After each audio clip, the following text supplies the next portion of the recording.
मंगलाचरण श्लोक दिए पाठ करिछि सर्वादु जनक चरणारविंदरे शरण पशिबा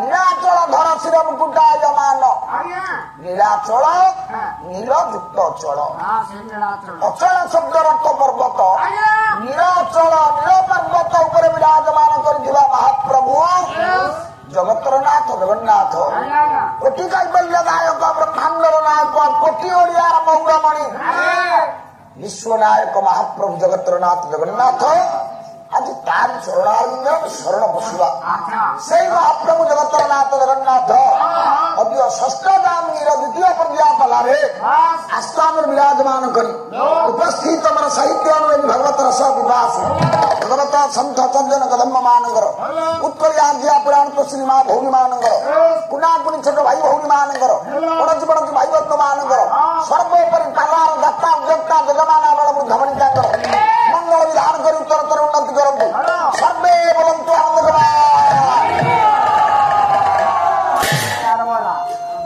कुना पाला वाला बहुत परिश्रम करिसंत झाड़ बोहिची मुंड बिंधी सब ठीक अच्छे आज्ञा पाला भी आज निश्चित भाव में बढ़िया आपण मान अनुभव करेंगे पाला निश्चित भल ना भल ही आज्ञा आज्ञा आपण मान लाभ कौन पाइले पाला से भल कहवा जो पाला आज्ञा गाँव मंगल हम ये पाला वाला मंगलाचरण करते आज्ञा गाँव मंगल पालार मूल उद्देश्य जो मैंने आसीथिबे तांकर मंगल हब विश्वर मंगल हब जो मैंने शुणिबे तांकर मंगल हब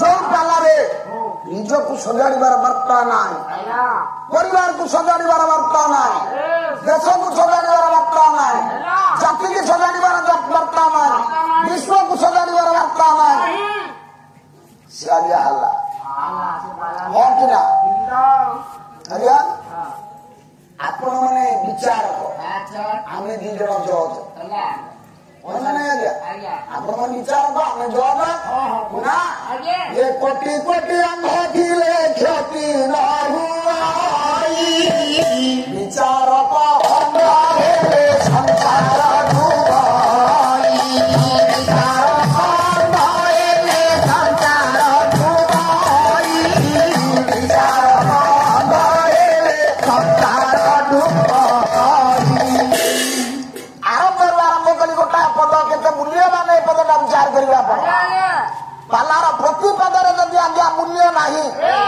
समाज वार्ता नहीं से पाला आरंभ जो पदटा आरंभ कली कोटि कोटि अंग थिले क्षति न हुए जगत मौसा कोटि अंग थिले संसार किसी क्षति हेनी किंतु जड़िया लोक अंग होगला आज्ञा संसार बुड़ी पड़ो नष्ट हो संसार से किए विचारक विचारक अंग होगला आज्ञा दोषी निर्दोष रे खलास हे निर्दोष बंधा हम कि ना तेणु 100 दोषी खसी जातु ना 1000 दोषी खसी जातु मना नहीं किंतु गोटा निर्दोष दंड न पाऊ बंधा न हो फांसी न पाऊ माँ मान मन दे कि पाला शुणा पाला आपण मान को निश्चित भल लगुथ कारण तांको पालारे नाच अच्छी गीत अच्छी सी निजे नाचुंट कंटा हलिया नाच तर भारी भल मामा मु काली 4 घंटा पाला बोली मो पालारे गोटे भजन बोलेगा भजन पड़िया उठे उठे मत तो समय नहीं आज्ञा बेल का ठीक अच्छे किंतु ना विचार करवा राति 2टा पर्यंत 12टा पर्यंत आप अनिद्रा हे लाभ कौन पाइबे काली पालारू आपण विचार करतु मुझे आ दुनिया प्रत्येक पुरुष एक पत्नी व्रत हवा आवश्यक कही ना नाई माँ ये कथा आप कम लगे पारे ना ना आपण परिवार सजाड़ी हो ना ना किंतु काली केत जन को पाला भल लगी न जो मैंने एक पत्नी व्रत व्रती नुह मोटे भल लगी न पाला ये पाला किसी ना काली पालार आधार कर चरित्र ଚରିତ୍ର ଯଦି ମଣିଷର ଅଛି ତାର ସବୁ ଅଛି। Character is last everything is lost. ଯଦି ଚରିତ୍ର ପଳେଇଛି ମା ସବୁ ପଳେଇଛି। କାଲି ପାଲାର ମୂଳ ସୂତ୍ର ମୋର ଥିଲା ଚରିତ୍ରକୁ କେମିତି ଗଠନ କରିବା। କାଲି ଆରମ୍ଭରୁ ଶେଷ ଯାଏ ମୋ ପାଲାରେ ଯୋଉଠି ହାତ ମାରିଦେବ ନିଜକୁ ସଜାଡ଼ିବାର କଥା ଥିଲା, ପରିବାରକୁ ସଜାଡ଼ିବାର କଥା ଥିଲା, ବିଶ୍ୱକୁ ସଜାଡ଼ିବାର କଥା ଥିଲା, ଜାତିକୁ ସଜାଡ଼ିବାର କଥା ଥିଲା ଥିଲା ନା ନାଇଁ? ଆଜି ଆପଣ ବିଚାର କରନ୍ତୁ। ଆପଣ ବିଚାର ଭୟରେ ସଂସାର ବୁଡ଼ିବ। ଆଜ୍ଞା ଆମେ 2 ଜଣ ଓକିଲ, ମୁଁ ତ ମୋ ପଟିଆ ହବାକୁ କହିବି, ସେ ତ ତାଙ୍କ ପଟିଆ ହବାକୁ କହିବେ। ଇଏ ବଡ଼ କଥା ନୁହଁ, କିନ୍ତୁ ବାସ୍ତବତାକୁ ଆପଣ ଆସିବାକୁ ପଡିବ। ଆଜି ବିଚାର ଯଦି ଭୁଲ ହେଇଯିବ ପାଲା ଭୁଲ ହେଇଯିବ ଆଜ୍ଞା। କାରଣ ଏ ବଣିଆ ସାହି ଅନୁଷ୍ଠାନର ଶ୍ରୋତା ମାନେ କେମିତି ବିଚାରକ ଆଜି ଚ୍ୟାନେଲ ମାଧ୍ୟମରେ ଆଜ୍ଞା ବିଶ୍ୱ ଦେଖିବ। ଅର୍ଥ ଆପଣଙ୍କ ବିଚାରଟା ବିଶ୍ୱ ଦେଖିବ। ଆମେ ଓକିଲତା ଆଜ୍ଞା ଆଉ କୋଉ ଜାଗାରେ ପୁଣି ଓକିଲାତି କରିବୁ, କିନ୍ତୁ ଆପଣ ମାନେ ସବୁ ଜାଗାରେ ମା ବିଚାର କହିବେନି। ଆଜି ଏ ଚ୍ୟାନେଲ ଲାଗିଛି ଆଜ୍ଞା ବିଶ୍ୱ ଦେଖିବ। ଆଜି ପାଲାରେ ଲାଭ କଣ ପାଇଲେ? କଣ ଲାଭ ପାଇଲେ? ପ୍ରଥମରୁ ଆରମ୍ଭ ହେଲା ଇଏ ଶତକ୍ରତୁ। କ୍ରତୁ ଶବ୍ଦର ଅର୍ଥ ଯଜ୍ଞ। 100ଟା ଅଶ୍ୱମେଧ ଯଜ୍ଞ ଯିଏ କରିବ ସିଏ ସ୍ୱର୍ଗରେ ଇନ୍ଦ୍ର ହବ। ଆଜି ପାଲା ଏଇଆ। ଆପଣମାନଙ୍କ ଭିତରୁ ଜଣେ କିଏ କରିପାରିବାକୁ ଶୁଣିଲେ କାଢିବେ। ଆପଣମାନଙ୍କ ଭିତରୁ ଜଣେ କିଏ 100ଟା ଅଶ୍ୱମେଧ ଯଜ୍ଞ କରିପାରିବେ? କରିହବନି। ଆଚ୍ଛା ଯୋଉ କାମ କରିହବନି ଆମେ ତାକୁ କରିପାରିବାନି, ଆମେ ତାକୁ ପାଳନ କରିପାରିବାନି, ସମାଜରେ କୋଉ ଲୋକ ବି ପାରିବାନି। ଆମେ ସେଇ କଥାକୁ ରାତି 2ଟା ଯାଏ ବସିକି ଶୁଣିଲି। ସାର୍ ଆରି ନା ଗପ ନା ଆଉ କଣ?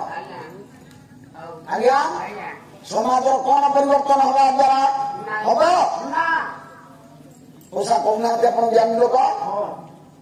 100 ଅଶ୍ୱମେଧ ଯଜ୍ଞଙ୍କର ସ୍ୱର୍ଗରେ ଇନ୍ଦ୍ରପଦ ପାଇବ। ଗୋଟିଏ ଯଜ୍ଞର ସମୟ କେତେ ନା 12 ବର୍ଷ। 100ଟା 100 ଗୁଣନ 12 1200 ବର୍ଷ। 1200 ବର୍ଷ ଆମେ ବଞ୍ଚିବାନି। ଅଶ୍ୱମେଧ ଯଜ୍ଞ ହେଇପାରିବ? ଠିକ ଅଛି। ଲାଭ ମିଳିଲା ପ୍ରଥମରୁ ଛକି। ପାଲାରେ କେତେଟା ଛକି ଆଜି ପାରୁଛି ଟିକେ ପାଲାବାଲା ଶୁଣ। ଆଜିର ପାଲାବାଲା ଆଜ୍ଞା ଏତିକି କେବଳ ବୁଝିଲେ ସଂସ୍କୃତ ଶ୍ଲୋକ କିଛି ଘୋଷିଦେବୁ, ଅନର୍ଗଳ ବୋଲିଦେବୁ, ଆମେ କହିବୁ ଯେ ଆମଠୁ ଓଡିଶାର ବଡ ପାଲାବାଲା କେହି ନାହିଁ। ମା ସେ କହିଲେ ସଂସ୍କୃତ ଘୋଷିଛନ୍ତି ସେ, ମୁଁ ସଂସ୍କୃତକୁ କିଛି ବୁଝିଛି। ଘୋଷିବା ଆଉ ବୁଝିବା ଭିତରେ ଆକାଶ ପାତାଳ ଫରକ। ଶତକ୍ରତୁ ଯଜ୍ଞ କଥା ମୁଁ କିଛି ବୁଝିଛି, ମୁଁ ଘୋଷିନି। ୟାର ଭିତରେ ମୁଁ ବାହାର କରିବି। ୟା ଦ୍ୱାରା ଆପଣ ସଂସାରର ମଙ୍ଗଳ କରିବେ। ଆପଣ ମାନେ 100 ଅଶ୍ୱମେଧ ଯଜ୍ଞ କରିପାରିବେ? ମୁଁ ବତେଇଦେବି ଆପଣ କରିପାରିବେ। କେମିତି କରିବେ ଆପଣ ମନ ଦେଇ ଶୁଣିଲେ ହବ। ସାରେ ନ ଶୁଣିଲେ ଏ ତ ଗପ କାହାଣୀ ନୁହଁ କି ସର୍ବତ ନୁହଁ। ମୁଁ ଆପଣଙ୍କୁ ଫେଣ୍ଟିକି ଦେଇଦେବି, ପାଟିରେ ଲଗେଇଦେଲେ ମିଠା ଫିଠା ଜାଣିଦେବେ। ଧୈର୍ଯ୍ୟରେ ଅପେକ୍ଷା କରିବାକୁ ପଡିବ। ଆଉ ଆପଣ ଯଦି ଅଧୈର୍ଯ୍ୟ ହେଇକି 10-20 ପଳେଇବେ ଆଉ ମତେ କଣ ପାଲା ଗାଇବାକୁ ସ୍ପୃହା ଲାଗିବ ନା ମୋ ମୀମାଂସା ସେଇଠି ପହଞ୍ଚିବ? ଓକିଲ ତା ମତ ଦଉଥିବ, ଜଜ ଯଦି ଆଜ୍ଞା କୋର୍ଟ ଛାଡି ପଳେଇବେ ଆଉ ଓକିଲ କହିବାକୁ ମନେ ପଡିବ ତା? ତେଣୁ ଆପଣ ମାନେ ବିଚାରକ ମନ ଦେଇ କଥା ଶୁଣନ୍ତୁ। ଆଜି ପାଲା ଆଉ କାଲି ପାଲା ଭିତରେ ଫରକ କଣ? କାଲି ମୁଁ ଠାକଟା ଛାଡିକି ଯାଇଥିଲି ମୋ ଯେ ଝିଅଟା ଅପେକ୍ଷା କରିଛି ପରଜନ୍ମକୁ। ପାଲା ସେଇଠୁ ଗାଇଲେ କାଲି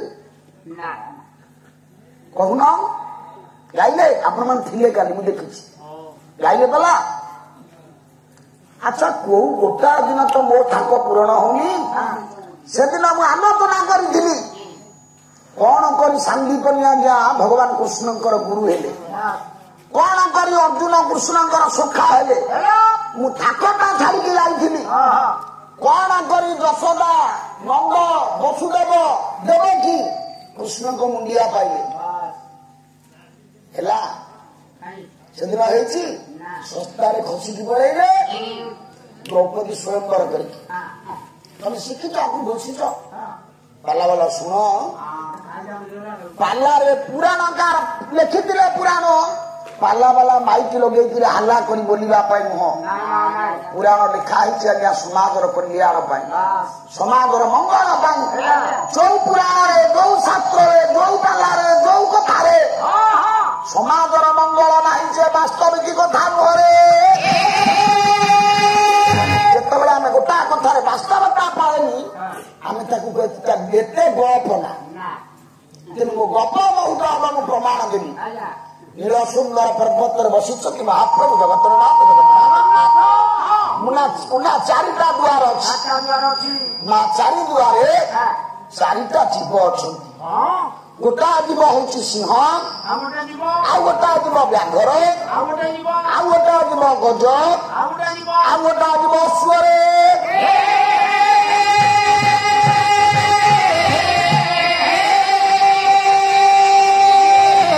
ଚାରିଟା ଜୀବ ଭିତରେ ଅଶ୍ୱ ଗୋଟା ଜୀବ। ଅଶ୍ୱକୁ ମାରିବା କଥା କୁହାଗଲା ଅଶ୍ୱମେଧ ଯଜ୍ଞ ହବ। କୋଉଠି ଆପଣ ଦେଖିଛନ୍ତି ଗଜ ମେଧ ଯଜ୍ଞ ଅଛି? ଶୁଣିଛନ୍ତି? ସିଂହ ମେଧ ଯଜ୍ଞ, ବ୍ୟାଘ୍ର ମେଧ ଯଜ୍ଞ, ଅଶ୍ୱମେଧ ଯଜ୍ଞ କାହିଁକି ହେଲା ଆମେ ବୁଝିବା। ମନେ ରଖନ୍ତୁ ଆଜ୍ଞା, କଳି ଯୁଗରେ କେତେଟା କଥା ମନା କରାଯାଇଛି। ଅଶ୍ୱଲଭ୍ୟ ଗୋବାଲଭ୍ୟ ସନ୍ନ୍ୟାସ ଫଳ ପୈତୃକ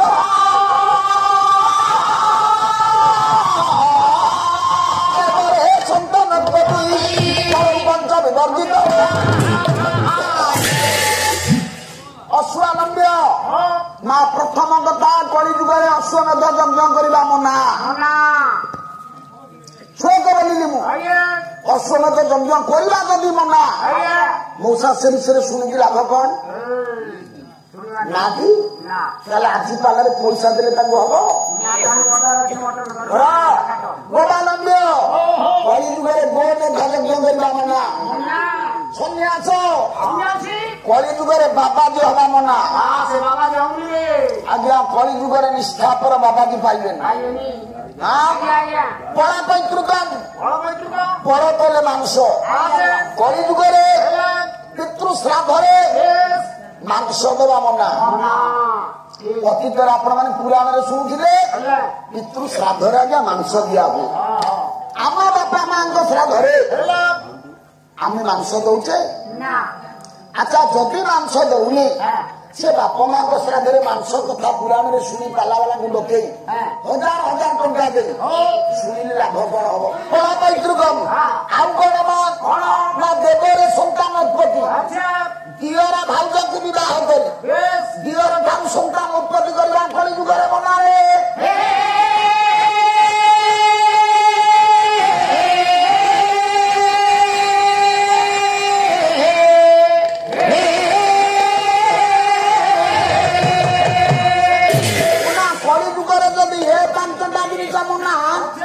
ତାହେଲେ ଆଜ୍ଞା ଆମେ ଅଶ୍ୱମେଧ ଯଜ୍ଞ କଥା ଶୁଣିକି ଲାଭ କଣ? ନା ତାହେଲେ ଯଦି ଶୁଣିକି ଲାଭ ନାହିଁ କାଳିଦାସ କାହିଁକି ଲେଖିଲେ? ଆମେ କଥା ବୁଝିବା। ନା ଅଶ୍ୱମେଧ ଯଜ୍ଞ କଲେ ଲାଭ ଅଛି ଆମେ ଜାଣିଲେ ଯଜ୍ଞ କଣ ଅଶ୍ୱମେଧ ଯଜ୍ଞ କଣ? ଶାସ୍ତ୍ର କହିଛି କହିଲେ ଯଜ୍ଞ କେବଳ ପଶୁ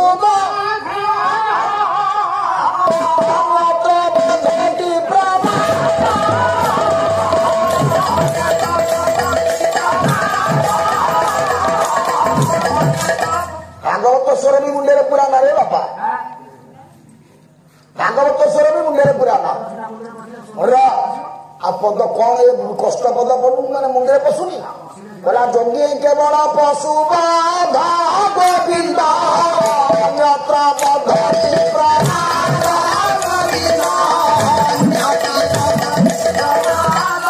ପଦ ବାପା କଣ ମୁଣ୍ଡରେ ପଶିବାର ଅଛି ଗୋବିନ୍ଦ ପଦକୁ ଲଗେଇବାକୁ? ପାଲାକୁ ମୁଣ୍ଡ ଦେଲେ ହବ ନା। ତୋ ମୁଣ୍ଡଟା ତ ଖରାପ କରୁଛୁ, ମୋ ମୁଣ୍ଡଟା ବି ଖରାପ କରିଦଉଛି। ଯଜ୍ଞ କେବଳ ପଶୁ ବଧ। ଯଜ୍ଞରେ କେବଳ ପଶୁ ବଧ କରାଯାଏ। ଅନ୍ୟତ୍ର ବଦ୍ଧଟି ପ୍ରମାଦ।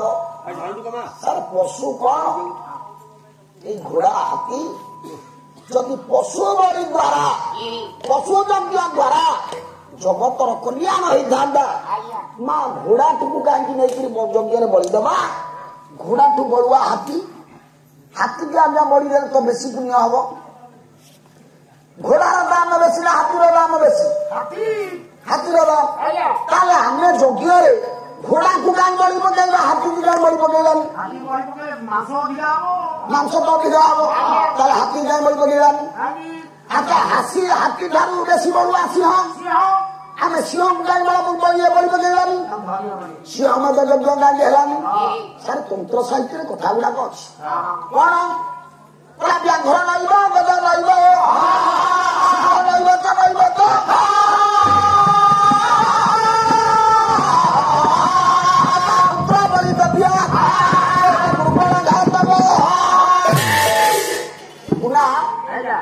ଗୋଟାଏ ହାତୀକି ମାରୁନାହାନ୍ତି।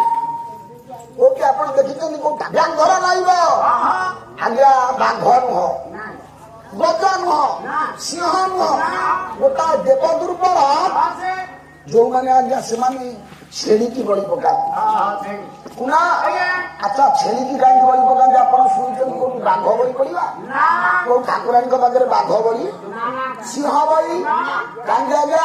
ନା ବାଘ ବଳି ପକେଇବା ପୂର୍ବରୁ ବାଘ ଆମକୁ ବଳି ପକେଇଦବ, ସିଂହ ବଳି ପକେଇବା ପୂର୍ବରୁ ସିଂହ ଆମକୁ ବଳି ପକେଇବ, ହାତୀକି ବଳି ପକେଇବା ପୂର୍ବରୁ ହାତୀ ଆମକୁ ବଳି ପକେଇଦବ।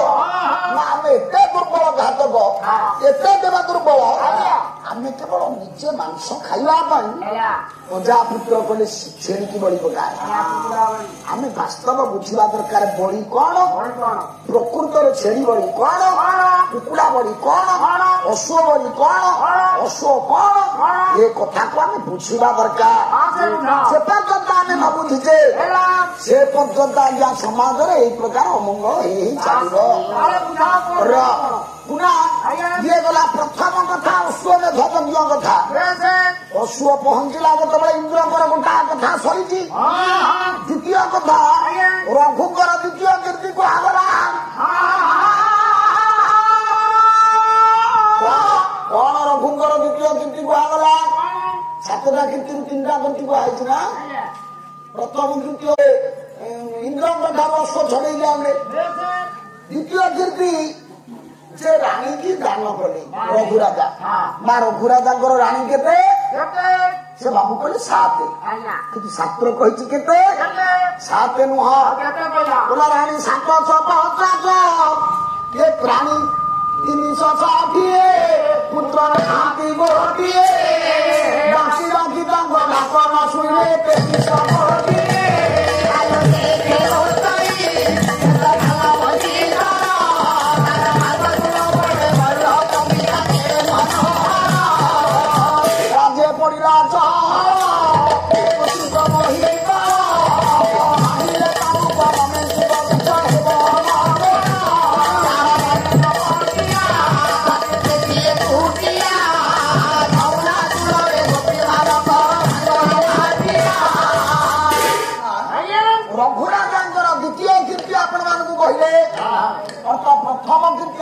ଶୁଣିଲେ ଯୋଉ ଅଶ୍ୱମେଧ ଯଜ୍ଞ କରିବା କଥା, ଆମେ କେହି ଅଶ୍ୱମେଧ, ଆମେ କେହି ଇନ୍ଦ୍ରଙ୍କ ସହିତ ଯୁଦ୍ଧ କରିପାରିବା, ଆମେ ଇନ୍ଦ୍ରପଦ ପାଇପାରିବା। ଏକଥା ସାମାଜିକ ନ୍ୟାୟରେ ନୁହଁ। ଯଦି ପାଇପାରିବା, କେମିତି ପାଇପାରିବା ତାକୁ ଯଦି ବୁଝେଇ ପାରିବା ବା ବୁଝିପାରିବା ତାହେଲେ ସମାଜର ଲାଭ। ବା ଗୋଟାଏ କଥା, ତାଙ୍କ ପାଲା ସେ ବାଟ ସେ ଦେଖେଇ ନାହାନ୍ତି, ତାଙ୍କ ପାଲା ପ୍ରଥମଟା ଛକି, ଦ୍ୱିତୀୟଟା କହିଲେ ରଘୁରାଜାଙ୍କର 7ଟା ରାଣୀ କହେ। ପ୍ରକୃତରେ ରଘୁରାଜାଙ୍କର ମା 360 ରାଣୀ। ସୂର୍ଯ୍ୟ କୁଆଡେ ଆସିଲା ଆଜ୍ଞା? ଆପଣ ମାନେ ଦ୍ୱିତୀୟ କୀର୍ତ୍ତି ରଘୁଙ୍କର ଶୁଣିଲେ 360 ଜଣ ରାଣୀ। ସେ କଲେ 7 ଜଣ ଭୁଲ କଥା। ମୁଁ ପଦ ବୋଲିକି ଆପଣଙ୍କୁ ଶୁଣେଇଲି। 360 ରାଣୀ କି ସୂର୍ଯ୍ୟଙ୍କୁ ଆଜ୍ଞା ରଘୁରାଜା ଦାନ କଲେ।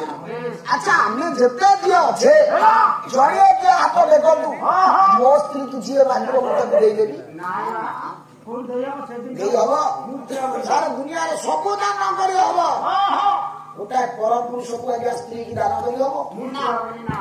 ଆପଣ ମାନେ ଘଣ୍ଟା ଏଇ ପାଲା ଶୁଣିଲେ ଲାଭ କଣ ଲଗେଇ ପାରିବା ଜୀବନରେ ଲାଭ? ଆଜ୍ଞା ଦେଖନ୍ତୁ ପାଲାରେ ଲାଭ କଣ? ଆଉ ଇଏ ତୃତୀୟ କଥା ଯେ କୌଶ ବ୍ରାହ୍ମଣକୁ ଦାନ ଦେଲେ ହଁ ଏକଥା ହେଇପାରେ ଜଣେ ବ୍ରାହ୍ମଣକୁ ଆମେ ଦାନ ଦେଇପାରିବା ତେଣୁ ପାଲା ପାଲା ଯେତିକି ସମୟ କହିଲେ କୌଶ ଦାନ କଥା 2-3 ମିନିଟ୍ 5 ମିନିଟ୍ କଥା ଆଉ ଯୋଉ ନା 3.5 ଘଣ୍ଟା ଉପରେ ସେ ପାଲା ଗାଇଲେ ସେ ପାଲାରୁ ଗୋଟାଏ କଥା ଆମ ଜୀବନରେ ଆମେ ଲଗେଇ ପାରିବା ନାହିଁ।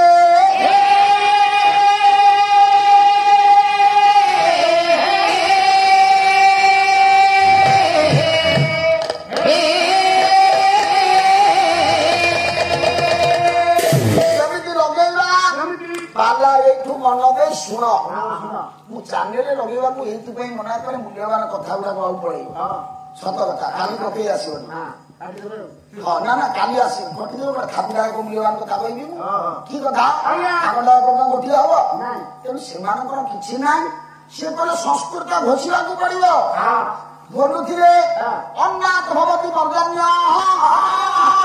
ମୋର ତ ଠିକ ହେଇଯାଉଛି ତ ବାଉଳା ପର୍ଜନ୍ୟା ସେ ବୋଲୁଥିଲେ ରେକର୍ଡିଂ ହେଇଛି ଦେଖିବ ଅନ୍ନାଥ ଭବତୀ ପର୍ଜନ୍ୟା अरे पर्जन्या कौन बुझुच से केमी बोलुले शुणु मोर से भूलटा होनी आज्ञा मुझे बोली पारे हो अन्नाथ भवती पर्जन्य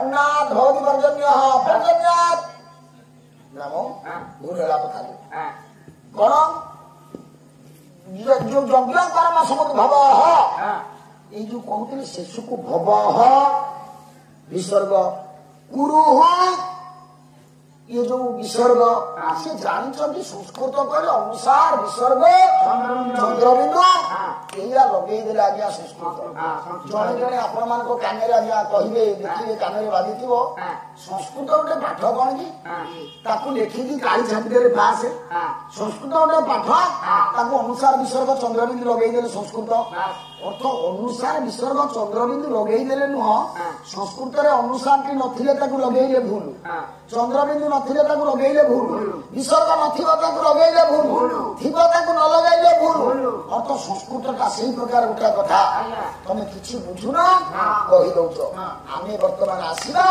आपण मैंने विचार करेंगे मु जो अश्वमेध यज्ञ कथा कहूँ से अश्वमेध यज्ञ करवा ना अश्वमेध यज्ञ करवा आम जो अश्वमेध यज्ञ कर कथा जगन्नाथ मंदिर को जावा से आरंभ करुँगी आज्ञा माइक एपट सेपट है मुंड ओडुआ हो गोटा पटे पूर्व द्वार माँ सिंह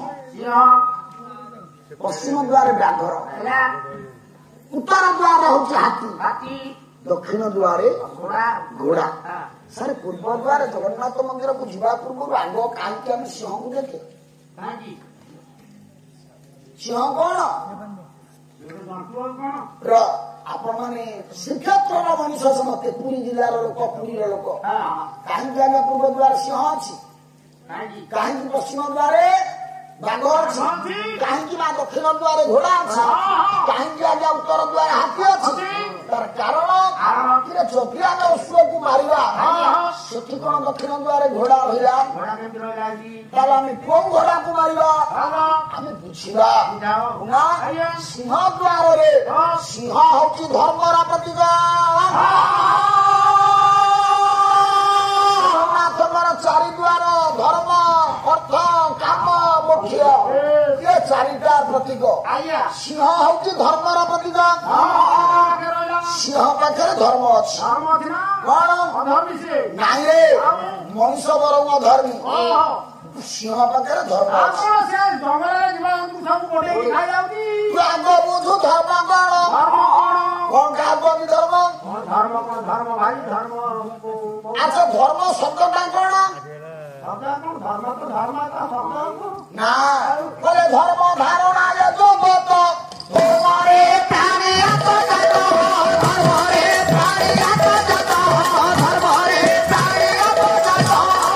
संसार टा हूँ धर्म धारण कर ଧର୍ମ ଦ୍ୱାରା ତୁ ଚଳୁଛୁ ମୁଁ ଚଳୁଛି ଜଗତ ଚଳୁଛି ଧର୍ମ ନଥିଲେ ଜଗତ ବୁଡ଼ିଯିବ ନାଇଁ ଆଜ୍ଞା ରାଧାନାଥ ଏଇଥିପାଇଁ କହିଲେ ଧର୍ମ ଏକା ସିନା ମହତ ବଢିଆ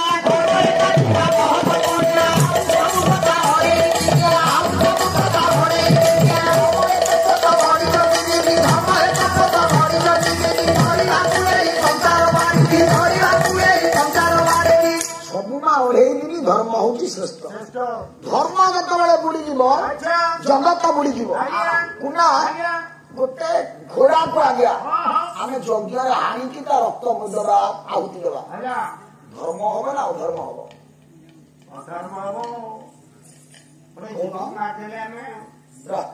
ଆଜ୍ଞା ମୁଁ ସେଇ କଥା ତ କହୁଛି ମୁଁ ସେଇ ଅଶ୍ୱ ମାନେ ଘୋଡ଼ା ତ ଗୋଟେ ଘୋଡ଼ାକୁ ହାଣିକି ଆମେ ତା ରକ୍ତରେ ଆହୁତି ଦେବା ଧର୍ମ ହବ ନା ଅଧର୍ମ ହବ ମୁଁ ସେଇ କଥା ପଚାରୁଛି ତ ଆପଣ କୁହନ୍ତୁ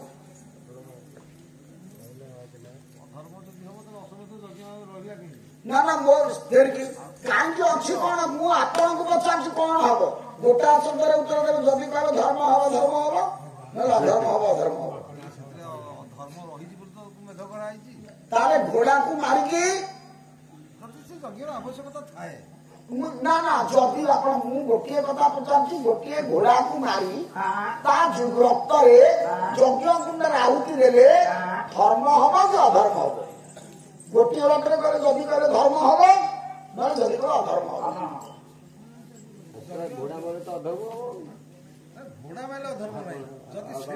ଠିକ ଅଛି ଯଦି ଘୋଡ଼ା ମାଇଲେ ଅଧର୍ମ ନାହିଁ ଭାଗବତରେ ଗୋଟେ ପଦ ଅଛି ବାବୁ ଆପଣଙ୍କ ମାଟିରେ ଚାନେଲା ଆଗରେ ପାଲାବାଲା ନିଜେ କହିକି ଗଲେ ଭାଇନା ଏ ପାଠ ଯଦି ନ ପାଳିବେ ଆସିକି ଭାଗବତ ବୋଲିବେ ତାର ତ ଭାଗବତ ଗୋଟେ ମୂଲ୍ୟବାନ ମୂଲ୍ୟହୀନ ପାଠ ଭାଗବତ ତାଙ୍କ ଚିନ୍ତାରେ ଆଚ୍ଛା ଆପଣ କୁହନ୍ତୁ ଭାଗବତ ଗୋଟେ ମୂଲ୍ୟବାନ ପାଠ ନା ମୂଲ୍ୟହୀନ ପାଠ ମୂଲ୍ୟବାନ ତାର ତ ମୁଁ ଯୋଉ ଭାଗବତ ବୋଲୁଛି ମୂଲ୍ୟବାନ କଥା କହୁଛି ନା ମୂଲ୍ୟହୀନ କଥା କହୁଛି ମୂଲ୍ୟବାନ କି ମୂଲ୍ୟହୀନ ବୁଧ ନା ଭାଗବତ କହିଲେ କହିଲେ ଜୀବରେ ଯାର ଦୟା ନାହିଁ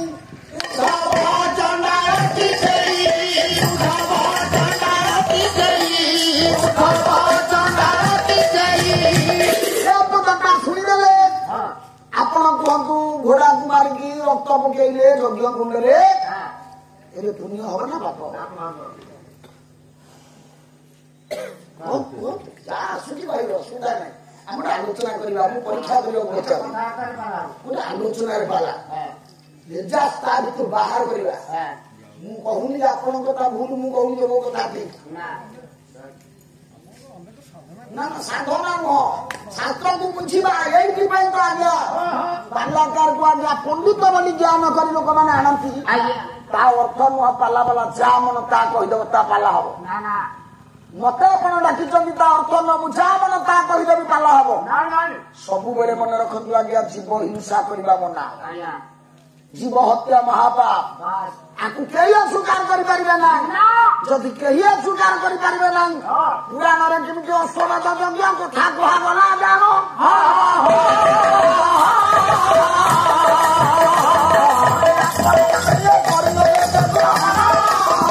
ତାହେଲେ ପୁରାଣରେ ଅଶ୍ୱମେଧ ଯଜ୍ଞ କରିବା କଥା କାହିଁ କୁହାଗଲା ଯଦି କୁହାଗଲା ତାହା ଠିକ କଳି ଯୁଗରେ କାହିଁକି ଆଜ୍ଞା ଅଶ୍ୱମେଧ ଯଜ୍ଞ କରିବାକୁ ମନା କରାଗଲା ଆଜ୍ଞା ଯୋଉ ପାଲାରେ କାହିଁକି ନାହିଁ ସେ ପାଲାରେ କିଛି ଲାଭ ନାହିଁ ମୁଁ କହିବିନି କଣ ଆପଣ କହିବେ କି ମୁଁ କହିବି କିନ୍ତୁ ପ୍ରଶ୍ନଟା ତ ଉଠେଇଲେ ନା ପ୍ରଶ୍ନଟା ତ ଠିକ ଭାବରେ ଉପସ୍ଥାପନ ହେଲେ ନା ତାହେଲେ ଶାସ୍ତ୍ର କହିଲା ମା ଜୀବ ହତ୍ୟା ଯିଏ କରେ ସେ ଚଣ୍ଡାଳ ଚଣ୍ଡାଳ ଗୋଟେ ଜାତି ନୁହଁ କିନ୍ତୁ ଆଜିର ଯୋଉ ପାଲା ଆପଣ ଶୁଣିଲେ ଗୋଟେ ଘୋଡ଼ାକୁ ବୁଲେଇବା ତା ଯଜ୍ଞ ଇଏ ତା ରକ୍ତରେ ମେଧ ଆଣିବ ଆହୁତି ଦବ ସେ ପୁଣି ପୁଣ୍ୟ ହବ ସାର୍ ଇଏ ଗୋଟେ ଦ୍ୱନ୍ଦାତ୍ମକ କଥା ସୃଷ୍ଟି କରୁନି ଯଦି ଆମେ ଭାଗବତକୁ ଗ୍ରହଣ କରିବା ସେ କଥା ଭୁଲ ହବ ଯଦି ସେ କଥାକୁ ଠିକ ବୋଲି କହିବା ତାହେଲେ ଭାଗବତ ଭୁଲ ହବ ତାହେଲେ କୋଉଟା ଠିକ କୋଉଟା ଭୁଲ ମା ବିଚାର କରିବା ପାଲା ଭିତରେ ଆଗ ବୁଝିବା ଘୋଡ଼ା କିଏ କିଏ ଘୋଡ଼ାର ଗୋଟିଏ ନା ଅଶ୍ୱ। କାହିଁକି ଅଶ୍ୱ ବୁଝୁ ନା ଆସୁ ଗଛ ପିପି ଅଶ୍ୱ। ଆସୁ ଅର୍ଥ ଶୀଘ୍ର, ସେ ଶୀଘ୍ର ଗମନ କରିପାରେ ବୋଲି ତା ନା ହଉଛି ଅଶ୍ୱରେ ରଖିନା। ଘୋଡ଼ା ଶୀଘ୍ର ଦୌଡ଼ି ପାରେ। ଘୋଡ଼ା ଗୋଟେ ପ୍ରତୀକ, ହଁ ଅର୍ଥ ଗୋଟେ ଚିହ୍ନ। ମୁଁ ସେଇ କଥା ଆପଣମାନଙ୍କୁ ନଉଛି ଯେ ସିଂହ ପାଖରେ ଧର୍ମ କଣ ଅଛି? ଧର୍ମ ପାଇଁ ଏ ଜଗତ ଚାଲିଛି, କିନ୍ତୁ କୁନା ଧର୍ମ ବୁଡ଼ିଗଲେ ମୁଁ ସେଇ କଥା ଆପଣଙ୍କୁ ପଚାରୁଥିଲି। ଘୋଡ଼ା ଟିକେ ମାରିଲେ ଧର୍ମ ହବ ନା ଅଧର୍ମ ହବ? ଛାଡ଼ି ଦିଅନ୍ତୁ, ଯଜ୍ଞ କରିବାନି। ଘୋଡ଼ାକୁ ମାରିବା ଧର୍ମ ହବ ନା ଅଧର୍ମ ହବ? ଅଧର୍ମ ହବ। ଆଚ୍ଛା, ସେଠି ମାରିକି ଯଜ୍ଞ କୁଣ୍ଡରେ ଆହୁତି ଦେଲେ, ଯଜ୍ଞ କୁଣ୍ଡରେ ରକ୍ତ ପଡ଼ିଲେ କୁଣ୍ଡ ପବିତ୍ର ହବ ନା ଅପବିତ୍ର ହବ? ଆଚ୍ଛା, ଆପଣମାନେ ତ ନିଜେ ସବୁ ବୁଝୁଛନ୍ତି ଯଜ୍ଞ କୁଣ୍ଡରେ ରକ୍ତ ପଡ଼ିଲେ ଅପବିତ୍ର ହବ, ଘୋଡ଼ାକୁ ମାରିଲେ ଅଧର୍ମ ହବ ନା? 4 ଘଣ୍ଟା ପାଲା କେମିତି ଆପଣ ଶୁଣିଲେ? ସେ ପାଲା ବାହାସ୍ପଟ ମାରି କହିଲେ ଯେ ମୁଁ ଯୋଉ ପାଲା ଗାଉଛି ଠିକ, ଆପଣ ପ୍ରେମରେ ଶୁଣିଲେ। ବୁଝ କଣ କରିବୁ ନୁହଁ, ଆମେ ବୁଝିନେ ବୋଲି ତାଙ୍କ ପାଲାକୁ ଶୁଣିଲେ। ଯଦି ବୁଝିଥାନ୍ତେ ଆମେ ମୁଣ୍ଡରୁ ବନ୍ଦ କରିଥାନ୍ତେ, ରୁହ ଏ କଥା ଗୁଡାକ ଭୁଲ, ସମାଜ ପାଇଁ ବାର୍ତ୍ତା ନାହିଁ, ଠିକ କଥା କୁହ। ତାଙ୍କ ମୁଣ୍ଡ କାମ କରିନଥାନ୍ତା, ପାଟି ଆପୁ ଆପୁ ହେଇଯାଇଥାନ୍ତା। ଯଦି ଆମେ କହିଥାନ୍ତେ ବାବୁ ଜଣିଏ କିଏ ରେ ବାବୁ, ଯଜ୍ଞ ମଣ୍ଡପରେ ରକ୍ତ ଛିଟା ପଇଲେ ତ ମଣ୍ଡପ ଅପବିତ୍ର ହବ? ଘୋଡ଼ା ଟିକେ ମାରିକି ରକ୍ତରେ ଆହୁତି ଦେଲେ ଧର୍ମ କେମିତି ହବ କହୁଛ? ଟିକେ ବୁଝେଇଲ। ଯଦି ବୁଝେଇ ଦେଇଥାନ୍ତେ ପାଟି ଆପୁ ଆପୁ ହେଇ ନ ଯାଇଥାନ୍ତା। ବାହାସ୍ପଟ ମାରିକି କୁଆଡେ କହୁଥାନ୍ତେ କୋଉ ଗାଁକୁ କିଛି ଶିଖିନାହାନ୍ତି? ବାହାସ୍ପଟ ମାରିକି କୁଆଡେ କହୁଥାନ୍ତେ ତମେ ଓଡିଶାକୁ ଆଜି ଯାଏ ଠକି ଠକି ଚାଲୁଛ ଜ୍ଞାନଭୂଷଣ। ମୋ ଉପାଧି ଜ୍ଞାନଭୂଷଣ ମୁଁ ଗ୍ରହଣ କରିନି ତାକୁ, କାରଣ ଜ୍ଞାନ ଆଜ୍ଞା ତା ଉପରକୁ ତା ପ୍ରଡମ୍ବର ତମ୍ବଡା ତମ୍ବଡା। କିନ୍ତୁ ମନେ ରଖ ବାବୁ, ତମେ ଯାହା ବୁଝିଛ ଆଜି ଯାଏ ବାସ୍ତବତା ଭିତରକୁ ଯାଇନ। ବାସ୍ତବତା ଭିତରକୁ ଯାଅ, ପାଲା ତାରି ଭିତରେ ଅଛି। କଣ ଆଜ୍ଞା ତା ଭିତରେ ଅଛି? 4ଟା ଜୀବକୁ ବୁଝିଗଲେ ଆମେ ବୁଝିଯିବା। ପୁନା ସିଂହ ଦ୍ୱାରେ ଯୋଉ ଜଗନ୍ନାଥଙ୍କ ଦ୍ୱାରେ ସିଂହ ଦ୍ୱାର, ମା ସିଂହ ହଉଛି ଧର୍ମର ପ୍ରତୀକ। ଅର୍ଥାତ୍ ଯୋଉ ଲୋକ ଧର୍ମ କାମନା କରି ତା ଭିତରକୁ ଯିବ ସେ ସିଂହ ଦ୍ୱାର ଦେଇ ଯିବ। ସିଂହ ପାଖରେ ଧର୍ମର ପ୍ରତୀକ କଣ ଅଛି? କୁନା ସିଂହ ଜୀବନ କାଳ ଭିତରେ ବର୍ଷକୁ ଗୋଟାଏ ଥର ନାରୀ ସହବାସ କରେ। ମଣିଷ ମାସକେ ଥରେ ନାରୀ ସଙ୍ଗ ତେବେ ରହିବ ପୁରାଣ, ତେବେ ରହିବ ପୁରାଣ, ତେବେ ରହିବ ପୁରାଣ।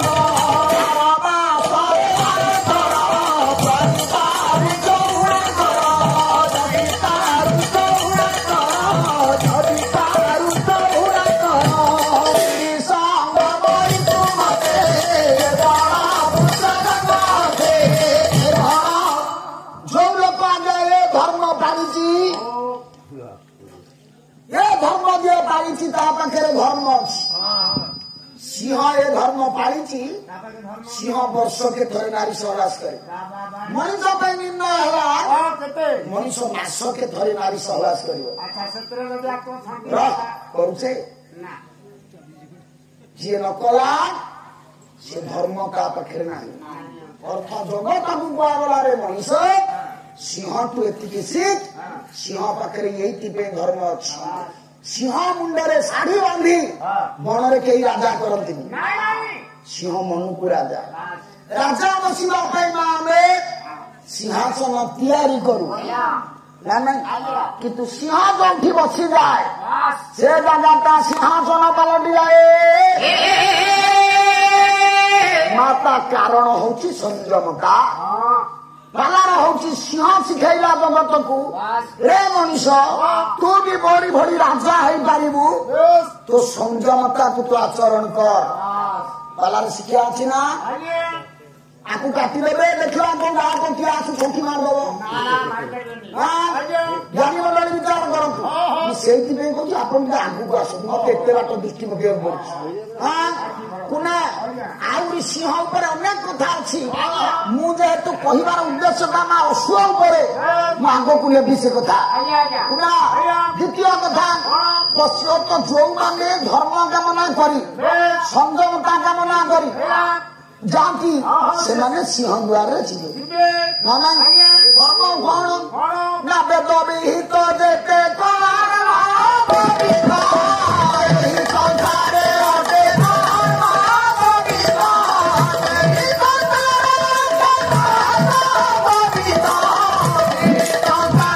ଯାହା ବେଦୋଚିତ ଧର୍ମ ବେଦ ଯାହାକୁ ଗ୍ରହଣ କରିଛି ସାର୍ ତାରି ନାଁ ହଉଛି ଧର୍ମ ଆଚ୍ଛା ବେଦ କୌଣସି ଜାଗାରେ ନିର୍ଦ୍ଦେଶ ଦେଇଛି କି ପଶୁ ହତ୍ୟା କରିବ ସାର୍ ଯଦି ସତ୍ୟ ଯୁଗରେ ବା ତ୍ରେତୟା ଯୁଗରେ ବା ଦ୍ୱାପର ଯୁଗରେ ବା ଯୋଉ ଯୁଗରେ ପଶୁ ହତ୍ୟା କଲେ ଜଗଲେ ପୁଣ୍ୟ ହବ ଆଜିର ସରକାର କାହିଁକି ଘରେ ପଶୁ ପାଳିବାକୁ ଅନୁମତି ଦଉନି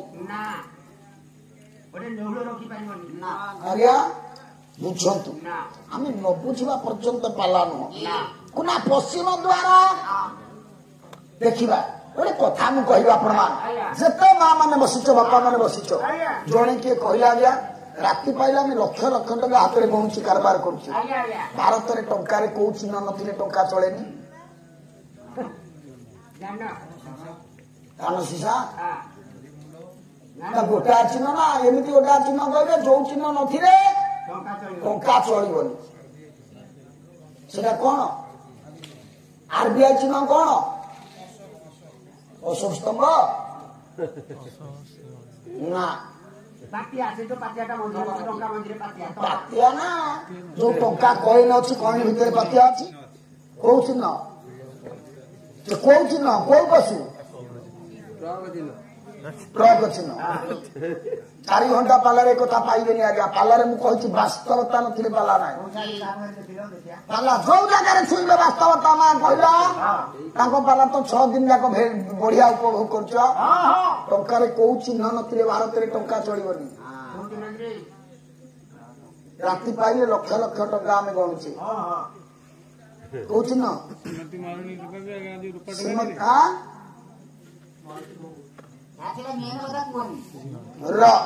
ଆଜ୍ଞା ଆମେ ଏକଥା ପାଲାରୁ ପାଇବା ବାସ୍ତବତା ପାଇବା ବାବୁ କହିଲେ କହିକି କହିଲେନି ଆରବିଆଇ ଚିହ୍ନ ଯେ ଆରବିଆଇ ର ଚିହ୍ନ କଣ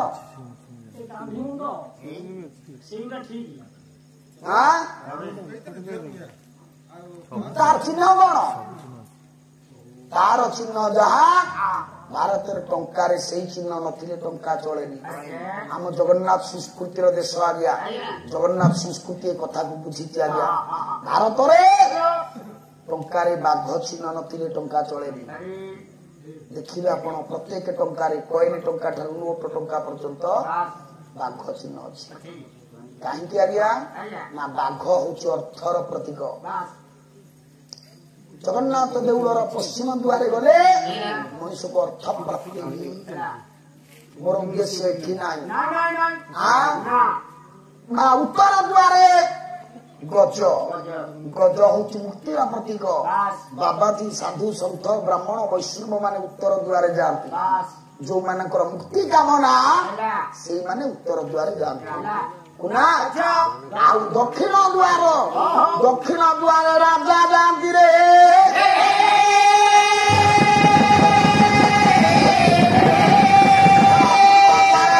ଧର୍ମ ଥିବ ମନ୍ତି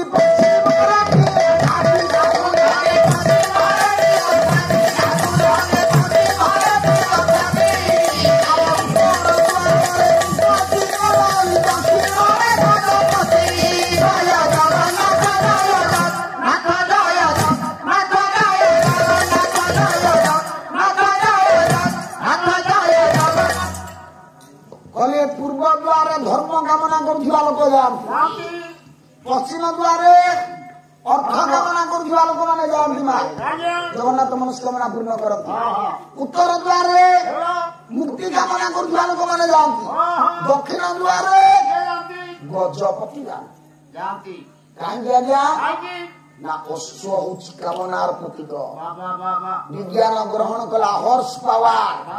ଆପଣ ଜାଣିଛନ୍ତି ଆଜ୍ଞା ଜୀବ ଜଗତରେ ଗୋଟା ଜୀବ ଶୁଏନି। ସେ ଜୀବ କିଏ? କିଏ? ଜୀବ ଜଗତରେ ସେ ଜୀବଟା ଶୁଏନି। ଘୋଡା ଅର୍ଥ ସେ ଠିଆ ହୋଇ ଶୁଏ। ଘୋଡା ଯୋଉଦିନ ଶୋଇବ ଆପଣ ଜାଣିବେ ସେ ମରିବ। ନା ନାଇଁ ନା ଘୋଡା ଶୋଇଲେ ମରିବ। କାହିଁକି ଘୋଡା ଶୁଏନି? ବିଜ୍ଞାନ କାହିଁକି ହର୍ସ ପାୱାର ସଂଗ୍ରହ କଲା? ଆମେ ବୁଝିବା ଦରକାର। ସତ୍ୟ ଯୁଗର ପାୱାର ହଉଛି ଲାୟନ ପାୱାର। ତ୍ରେତୟାର ପାୱାର ହଉଛି ଏଲିଫ୍ୟାଣ୍ଟ ପାୱାର। ଦ୍ୱାପରର ପାୱାର କଳିର ପାୱାର ହର୍ସ ପାୱାର। ବାପା ମା ବିଜ୍ଞାନ ହର୍ସ ପାୱାର ଗ୍ରହଣ କଲା। ତା କାରଣ ହଉଛି ଏଇଆ ଘୋଡା କେତେବେଳେ ଶୁଏନି। ଆହୁରି ଗୋଟେ ଆମେ କହୁଛି ଖାଲି ଘୋଡା ଉପରେ ଆପଣ ବୁଝିବେ 4 ଘଣ୍ଟା ପାଲା ସାରିଦେବି ଘୋଡା ଉପରେ ତମକୁ ପାଗଳା କରିଦେବି। ତମ ବେଳା ଭଲ। ଏଠି ବାବୁ ମାନେ ଟିକେ କାହାଣୀ ପ୍ରିୟ। ଖାଲି କାହାଣୀ ପ୍ରିୟ ନଥାନ୍ତା ତମ ପାଟି ଆପୁ ଆପୁ କରିଦେଇଥାନ୍ତି। ତମେ କୁଆଡେ ସାହସ କରି କହନ୍ତ ଯେ ତମେ ଓଡିଶାକୁ ଠକି ଚାଲୁଛ ଆଜି ଯାଏ। ତମେ ତ ଠକୁନ ପାଲା କାହିଁ ଭାଙ୍ଗା ପଡୁଛି? ତମ ପାଲା ଏଇ ତମେ ନୁହଁ ଏଇ ରମେଶ ଆଉ ସନ୍ତୋଷ ବାବୁ ଏ ଶିବ ଇଏ ସବୁ ଆସିକି ପ୍ରଶାନ୍ତ ଏ ଯୋଉ କଣ ତାଙ୍କ ନା ସୁର ଇଏ 5 ଜଣ ତମ ପାଲାକୁ ଟେକି ଦଉଛନ୍ତି। ସିଏ 5 ଜଣକୁ ମାଇନସ କରିଦିଅ। ତମେ ଏକୁଟିଆ ଠିଆ ହେଇକି କହ ତମ ପାଲାକୁ ଚୋର ଚଣ୍ଡାଳ ଶୁଣିବେନି। ହଁ ଆଜ୍ଞା ପାଲାରେ କିଛି ନାହିଁ ଭୋପା ପାଲା। କଣ ଘୋଷି ପାରୁଛ? ଘୋଡା ଉପରେ କେତେ ପଦ କହିପାରିବ ତମେ? ଜ୍ଞାନୀ ମଣ୍ଡଳୀ ଗଜପତି ମହାରାଜ ଦକ୍ଷିଣ ଦ୍ୱାରେ କେବଳ ଯାଆନ୍ତି ଆଜ୍ଞା, କୋଉ ଦ୍ୱାରେ ଯାଆନ୍ତି ନା। ତା କାରଣ କଣ ଆମେ ଆଲୋଚନା କରିବା ଆ ଉପରେ। କମ୍ପ୍ଲିଟ ଆପଣ ମାନଙ୍କୁ ଆଜ୍ଞା ଅଶ୍ୱମେଧର ସୂଚନା ଦେବି ଛାଡ଼ିବି। ଯୋଉମାନେ ଆଜ୍ଞା କୁଣ୍ଡା ବାଡିଆରେ ପଳେଇବା କଥା ପଳେଇଲେ, ଆଉ ଯୋଉମାନେ ରହିଲେ ଯଦି କଥା ଶୁଣିବେ ଯିବେନି ଆପଣ। ଆଉ ଘଷିକି ଯିବାର ନାହିଁ। ପୁଣି ଆଉ ଗୋଟେ କଥା ପଚାରୁଛି ଆଜ୍ଞା, ଆପଣ ରାଜନୀତି କରନ୍ତି ଆଜ୍ଞା? ସାର୍ ଆପଣ ରାଜନୀତି କରନ୍ତି? ପଞ୍ଚାୟତରେ ଅଛି ବୋଲି ପଚାରୁଛି। ସରପଞ୍ଚ ମହୋଦୟ ଏଠି ଅଛନ୍ତି କି? ନାହାନ୍ତି। ଆଚ୍ଛା ସରପଞ୍ଚଙ୍କ ପାଖାପାଖି ଲୋକ ଅଛନ୍ତି କି? ଆପଣ ରାଜନୀତି କରନ୍ତି କି? ଓଡିଶା ସରକାରର ଚିହ୍ନ କଣ? ମାମନ୍ତ କରୁନି, 1000 ମାମନ୍ତ କରୁଛି। ଭାଇ ଆପଣ ରାଜନୀତି କରନ୍ତି ତ? ଓଡିଶା ସରକାରର ଚିହ୍ନ କଣ? ଭାରତ ସରକାରର ଚିହ୍ନ?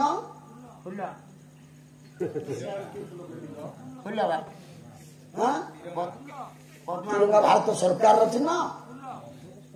ପଦ୍ମଫୁଲ ମାନେ ସମସ୍ତଙ୍କର ସ୍ୱତନ୍ତ୍ର। ଦେଖନ୍ତୁ ପାଲା ମା ଦେଖ ଆଜି ଯେ ଆମେ ରାଜନୀତି କହି ଗାଁରେ ବାଡିଆ ପିଟା ହଉଥିଲେ କାହିଁରେ କଣ? ଆମେ ଆଜି ଯାଏ ଜାଣିନେ ଓଡିଶା ଆମ ସରକାରର ଚିହ୍ନ କଣ?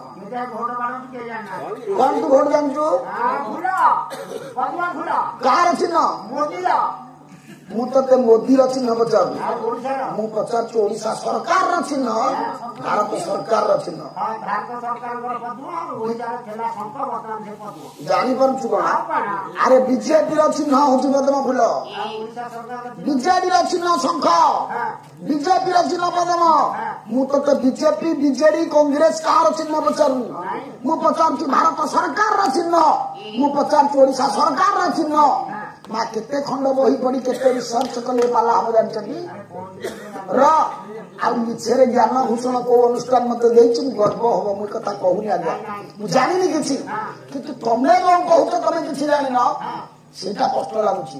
ତମେ ପାଲାକୁ ଯୋଉ ଜାଗାକୁ ଯୋଉ ନଉଛ ତମ ପାଲାକୁ ଦେଖିଲେ ମୋ ମୁଣ୍ଡ ବିନ୍ଧୁଛି, ମୋ ମୁଣ୍ଡ ବିନ୍ଧୁଛି ଆଜ୍ଞା। ଗପ କହିବା ଯାହା ସେ ପାଲା ଶୁଣିବା ସେଇଆ। ଖାଲି ଚମ୍ପୁ ସାହିତ୍ୟରେ ମୁଁ ପାଲା ଗାଉଥିଲି ଆଜ୍ଞା, ଆପଣ ଥିଲେ ବୋଧେ? ଛାଡ଼ି ଦେଇ ଯାଇଥିଲି ଚମ୍ପୁ ପାଖରେ, ନୂଆ ଚମ୍ପୁ ପାଖରେ। ମୁଁ କହିଲି 4 ପଦ ବୋଲିକି 100ଟା ମିଶେଇ ଦବ, ମିଶେଇଛନ୍ତି? ଆଜ୍ଞା ସବୁ ତ ଆପଣ ନାଁ କହୁଛନ୍ତି, ପାଲା ପୁଣି ଭଲ ହଉଛି କେମିତି ତାଙ୍କର? ସେତିକି ଆପଣ ଏତିକି କହିଲେ ଯଥେଷ୍ଟ। ଯୋଉ କଣ କରାଯିବ ଆସିଛନ୍ତି ଯୋଉ ଚଳେଇ ନଉଛନ୍ତି ଭଦ୍ରଲୋକ ଚଳେଇ ନିଅନ୍ତି, କିନ୍ତୁ କୁହନ୍ତୁନି ଯେ ଗଗନ ମହାପାତ୍ର ପାଲାରେ କଣ ଅଛି। ଜ୍ଞାନୀ ମଣ୍ଡଳୀ ବୁଝ, ଭାରତ ସରକାରର ଚିହ୍ନ ହଉଛି ଅଶୋକ ସ୍ତମ୍ଭ। ଓଡିଶା ସରକାରର ନୁହଁ, ଓଡିଶା ସରକାରର ଚିହ୍ନ ହଉଛି ଘୋଡା ଚିହ୍ନ। ଆପଣ ଯେକୌଣସି ମନ୍ତ୍ରୀ ଏମଏଲଏ ପ୍ୟାଡ ଦେଖନ୍ତୁ, ଗୋଟାଏ ଘୋଡା ଦିଟା ଗୋଡ ଟେକି କେମିତି ଆଜ୍ଞା ଅବସ୍ଥାରେ ଥିବ ସେ ଚିହ୍ନଟା ଅଛି। ହଁ କି ନା ସାରେ ବିଧାନସଭା ଯାଆନ୍ତୁ, ସେ ଚିହ୍ନଟା ଉପରେ ଅଛି। ତାର ଅଛି ନା ନାଇଁ? ମୁଁ ମିଛ ଗପ କହିକି ଯିବିନି ଆଜ୍ଞା, ଆଉ ମୋ କଥାକୁ କାଟିବାର ନାହିଁ। ମୁଁ କହିବି ନା ବୋଲିବି, ବାସ୍ତବତା କଥା କହିବି।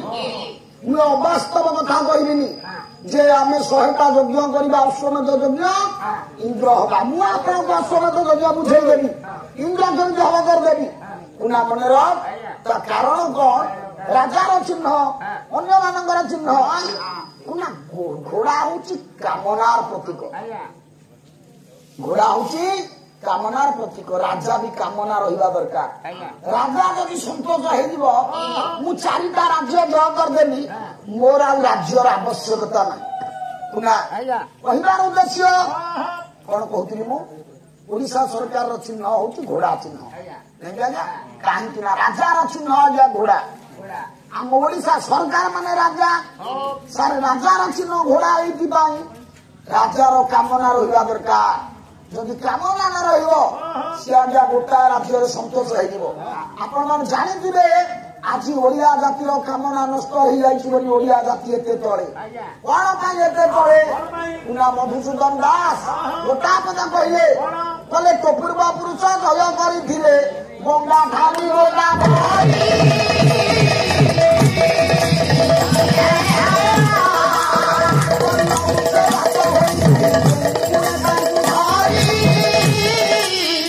ପଦଟା କାହିଁକି ଲେଖା ହେଲା ନା ଓଡିଆ ଜାତି ଯେତେବେଳେ ସୁପ୍ତ ହେଇଗଲା, ତାକୁ ଜାଗ୍ରତ କରିବା ପାଇଁ। ଘୋଡା ହଉଛି ଜାଗ୍ରତର ପ୍ରତୀକ। ଘୋଡା ଶୁଏନି, ଜାତି ଯେତେବେଳେ ସୁପ୍ତ ହେଇଯାଲା ତାକୁ ଜାଗ୍ରତ କରିବା ଦରକାର। ରାଜା ଜାଗ୍ରତ ରହିବା ଦରକାର, ରାଜାର କାମନା ରହିବା ଦରକାର। ଏଇଥିପାଇଁ ପଣ୍ଡିତ ସରକାରର ଚିହ୍ନ ଘୋଡା ଚିହ୍ନ। ସାର୍ ଯୋଉଠି ଅବୁଝା ହବ ମତେ ଆରାମରେ ପଚାରିବି, ଅସୁବିଧା କିଛି ନାହିଁ। ତେଣୁ ପୁନା ଆମ ପୂର୍ବ ପୁରୁଷ ମାନେ ଜୟ କରିଥିଲେ ଗଙ୍ଗା ଠାରୁ ଗୋଦାବରୀ। ଆମ ଓଡିଶାର ପରିସୀମା ଗଙ୍ଗା ପର୍ଯ୍ୟନ୍ତ ଅଛି? ଆମ ଓଡିଶାର ପରିସୀମା ମା ଗୋଦାବରୀ ପର୍ଯ୍ୟନ୍ତ ଅଛି? କୁଆଡେ ଗଲା ସଢେଇ ଗଲା ଘସୁଆ, କୁଆଡେ ଗଲା ଏପଟେ ଆଜ୍ଞା ଇଏ ଆନ୍ଧ୍ରରେ ମିଶିଗଲା ଅଧେ, ଝାଡଖଣ୍ଡ କୁଆଡେ ଗଲା, ଝାଡଖଣ୍ଡରେ ମିଶିଗଲା ଅଧେ, ୱେଷ୍ଟବେଙ୍ଗଲରେ ଅଧେ ମିଶିଗଲା, ଛତିଶଗଡରେ ଅଧେ ମିଶିଗଲା, ଆନ୍ଧ୍ରରେ ଅଧେ ମିଶିଗଲା। କଣ ଓଡିଆ ଜାତି ସୁପ୍ତ ହେଇଗଲା ବୋଲି? ଓଡିଆ ଜାତିର ଯଦି କାମନା ଥାନ୍ତା ଯେ ମୁଁ ରାଜ୍ୟ ଜୟ କରିବି, ସାରେ ଏଇ ଦେଶରେ ଏଇ ରାଜ୍ୟର ରାଜା କପିଳେନ୍ଦ୍ର ଦେବ ଯୁଦ୍ଧ କରି 16ଟା ହାତୀରେ ସୁନା ଆଜ୍ଞା ଲଦି ଆଣିଥିଲେ ଓଡିଶାକୁ, ଯାହାର ପ୍ରତୀକ ଆଜି ପର୍ଯ୍ୟନ୍ତ ମହାପ୍ରଭୁ ଜଗନ୍ନାଥ ସୁନାବେଶ ହଉଛନ୍ତି। ରାଜା କପିଳେନ୍ଦ୍ର ଦେବ ମା 16ଟା ହାତୀରେ ରାଜ୍ୟ ଜୟ କରି ସୁନା ଲଦି ଆଣିଥିଲେ ବୋଲି ଆଜି ପର୍ଯ୍ୟନ୍ତ ଜଗନ୍ନାଥଙ୍କର ସୁନାବେଶ ମା ଦେଖୁଛେ। ମା ରାଜା ଯଦି ଶୋଇ ପଡିବ ସୁପ୍ତ ହେଇଯିବ, ତେଣୁ ଘୋଡା ହଉଛି କାମନାର ପ୍ରତୀକ। ଦ୍ୱିତୀୟ କଥା ଆପଣ ମାନେ ଦେଖିଛନ୍ତି ଆଜ୍ଞା, ଆଗ କାଳରେ ଘୋଡାର ଗୋଟା କଥା ଅଛି। କଣ ନା ଘୋଡା ଚୋଡା ତାରୁ ସମ୍ପତ୍ତି ନାହିଁ,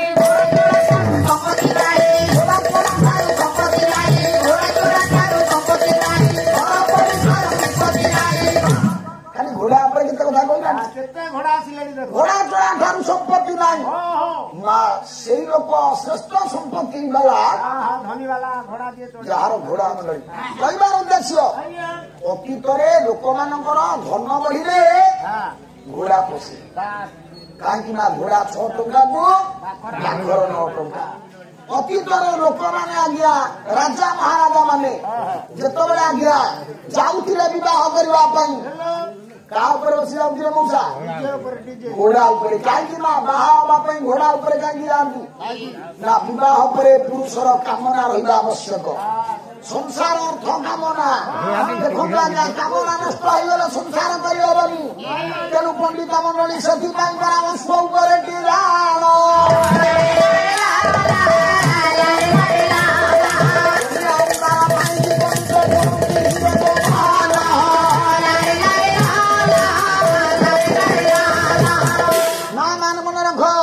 କେବଳ ଘୋଡା କାମନାର ପ୍ରତୀକ ନୁହଁ, ଘୋଡା ହଉଛି ଯୁଦ୍ଧର ଗୋଟେ ଶେଷ ଇଏ ମୁଖ୍ୟ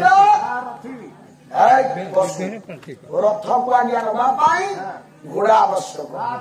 ଆପଣ ମାନଙ୍କର ବିଶ୍ୱ ପ୍ରସିଦ୍ଧ ମା କୋଣାର୍କ ମନ୍ଦିର ଗୋଟାଏ ରଥ ଉପରେ ତିଆରି ହେଇଛି, ସୂର୍ଯ୍ୟଙ୍କର ରଥ। ସୂର୍ଯ୍ୟ ରଥର ତ ପଣ୍ଡିତ ମଣ୍ଡଳୀ 7ଟି ଘୋଡାଟି ଯାଳ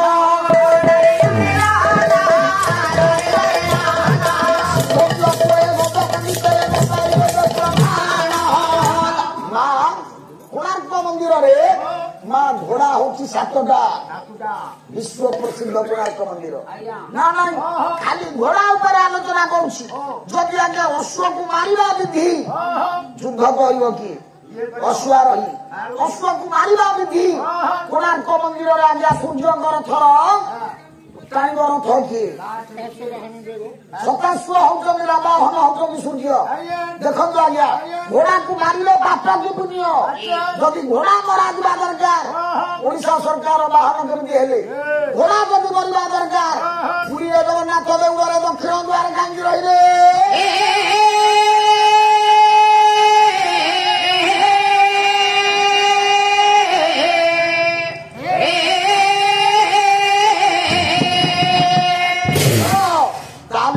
ଏବେ ବୁଝିବା, ପାଲା ଗଭୀରତାକୁ ଯିବା। ମୁଁ ପ୍ରଥମେ ଆପଣଙ୍କ ମୁଣ୍ଡରୁ ବାହାର କରିଦେବାକୁ ଚାହୁଁଥିଲି ଯେ ଘୋଡା ମାରିବା ଉଚିତ ନା ଉଚିତ ନୁହଁ। ମୁଁ ଆପଣଙ୍କୁ ଏତେ ପ୍ରମାଣ ଦେଇ ସାରିଲା ପରେ ଆପଣ ବର୍ତ୍ତମାନ କହିବେ ଘୋଡାକୁ ମାରିବା ଉଚିତ କି ଉଚିତ ନୁହଁ। ମୁଁ ଓକିଲାତି କରିଦେଲି, ନ୍ୟାୟ ବର୍ତ୍ତମାନ ଜଜ୍ ଦେବି। ଆଜ୍ଞା, ଏତେ କଥା ପରେ ଘୋଡାକୁ ମରାଯିବା ଉଚିତ ନା ଉଚିତ ନୁହଁ? ନା ନା ନା, ସାର୍ କହିବେନି, ମୁଁ ଆପଣଙ୍କୁ ପଚାରୁଛି କି କଥା ଉଚିତ ନୁହଁ। ତାହେଲେ ଆଜି ପାଲା ତାଙ୍କର ପୁରା ଛକି କି କଥା? ସିଏ ପଳେଇଲେ କଣ ଆମର? ଆମେ ପାଲାକୁ ଆଲୋଚନା କରୁଛେ, ଆମେ କଣ ତାଙ୍କୁ ଶୁଣିବା ପାଇଁ କରୁଛେ ନା କଣ? ପାଲାଟା କଣ ଆମେ ତାଙ୍କୁ ଶୁଣିବା ପାଇଁ କରୁଛେ ନା କଣ? ତେଣୁ ସିଏ ପଳେଇଲେ, ମୁଁ ତାଙ୍କୁ ଗାଳି କରୁନି, ପାଠଟାକୁ ଆମେ ଆଲୋଚନା କରିବା। ନା ବୁଝ, ଅଶ୍ୱମେଧ ଯଜ୍ଞ କଣ? ଅର୍ଥ ଅଶ୍ୱମେଧ ଯଜ୍ଞ ଆପଣ କରିପାରିବେ, ଅଶ୍ୱମେଧ ଯଜ୍ଞ ମୁଁ କରିପାରିବି, ଅଶ୍ୱମେଧ ଯଜ୍ଞ ଜଗତ କରିପାରିବ। କେମିତି ଆଜ୍ଞା? ଆମେ ଆଗ ବୁଝିବା ତା ନା ଯଜ୍ଞ କାହିଁକି? ଶାସ୍ତ୍ର କହିଛି ଯଜ୍ଞ କେବଳ ପଶୁ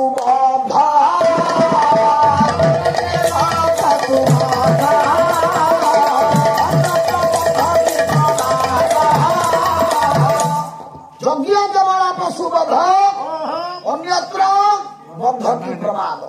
ନା ଯଜ୍ଞରେ ଯଦି କେବଳ ପଶୁବଦ୍ଧ କରିବା, ଆଗ ବୁଝିବା ଯଜ୍ଞ କଣ? ପାଲା ହେଲା ଆପଣଙ୍କୁ କହୁଥିଲେ ଆଜିର ଯଜ୍ଞ କଲେ ଗୋଟା ପଇସାର ମୂଲ୍ୟ ନାହିଁ। ତା କାରଣ ହଉଛି ଓମ ଫେଡେ ଘିଅ। ସାର୍, କେବଳ ଓମ ଫେଡେ ଘିଅ ପାଇଁ ଆଜିର ଯଜ୍ଞ ପବିତ୍ର ହେଇଗଲା? ଯଜ୍ଞ କା ମା ବୁଝିକି ଯିବ। ମା ମନେ ଦେଇ କଥା ଶୁଣ, ଆସ ନା ଆଗ ବୁଝିବା ଯଜ୍ଞ କଣ? ଯଜ୍ଞ କହିଲେ କଣ ଆଜ୍ଞା ପଳେଇବେ ନା କଣ? ଘିଅ ଢାଳିବା ନୁହଁ। ଯଜ୍ଞ କେବଳ ଘିଅ ଢାଳିବା ନୁହଁ।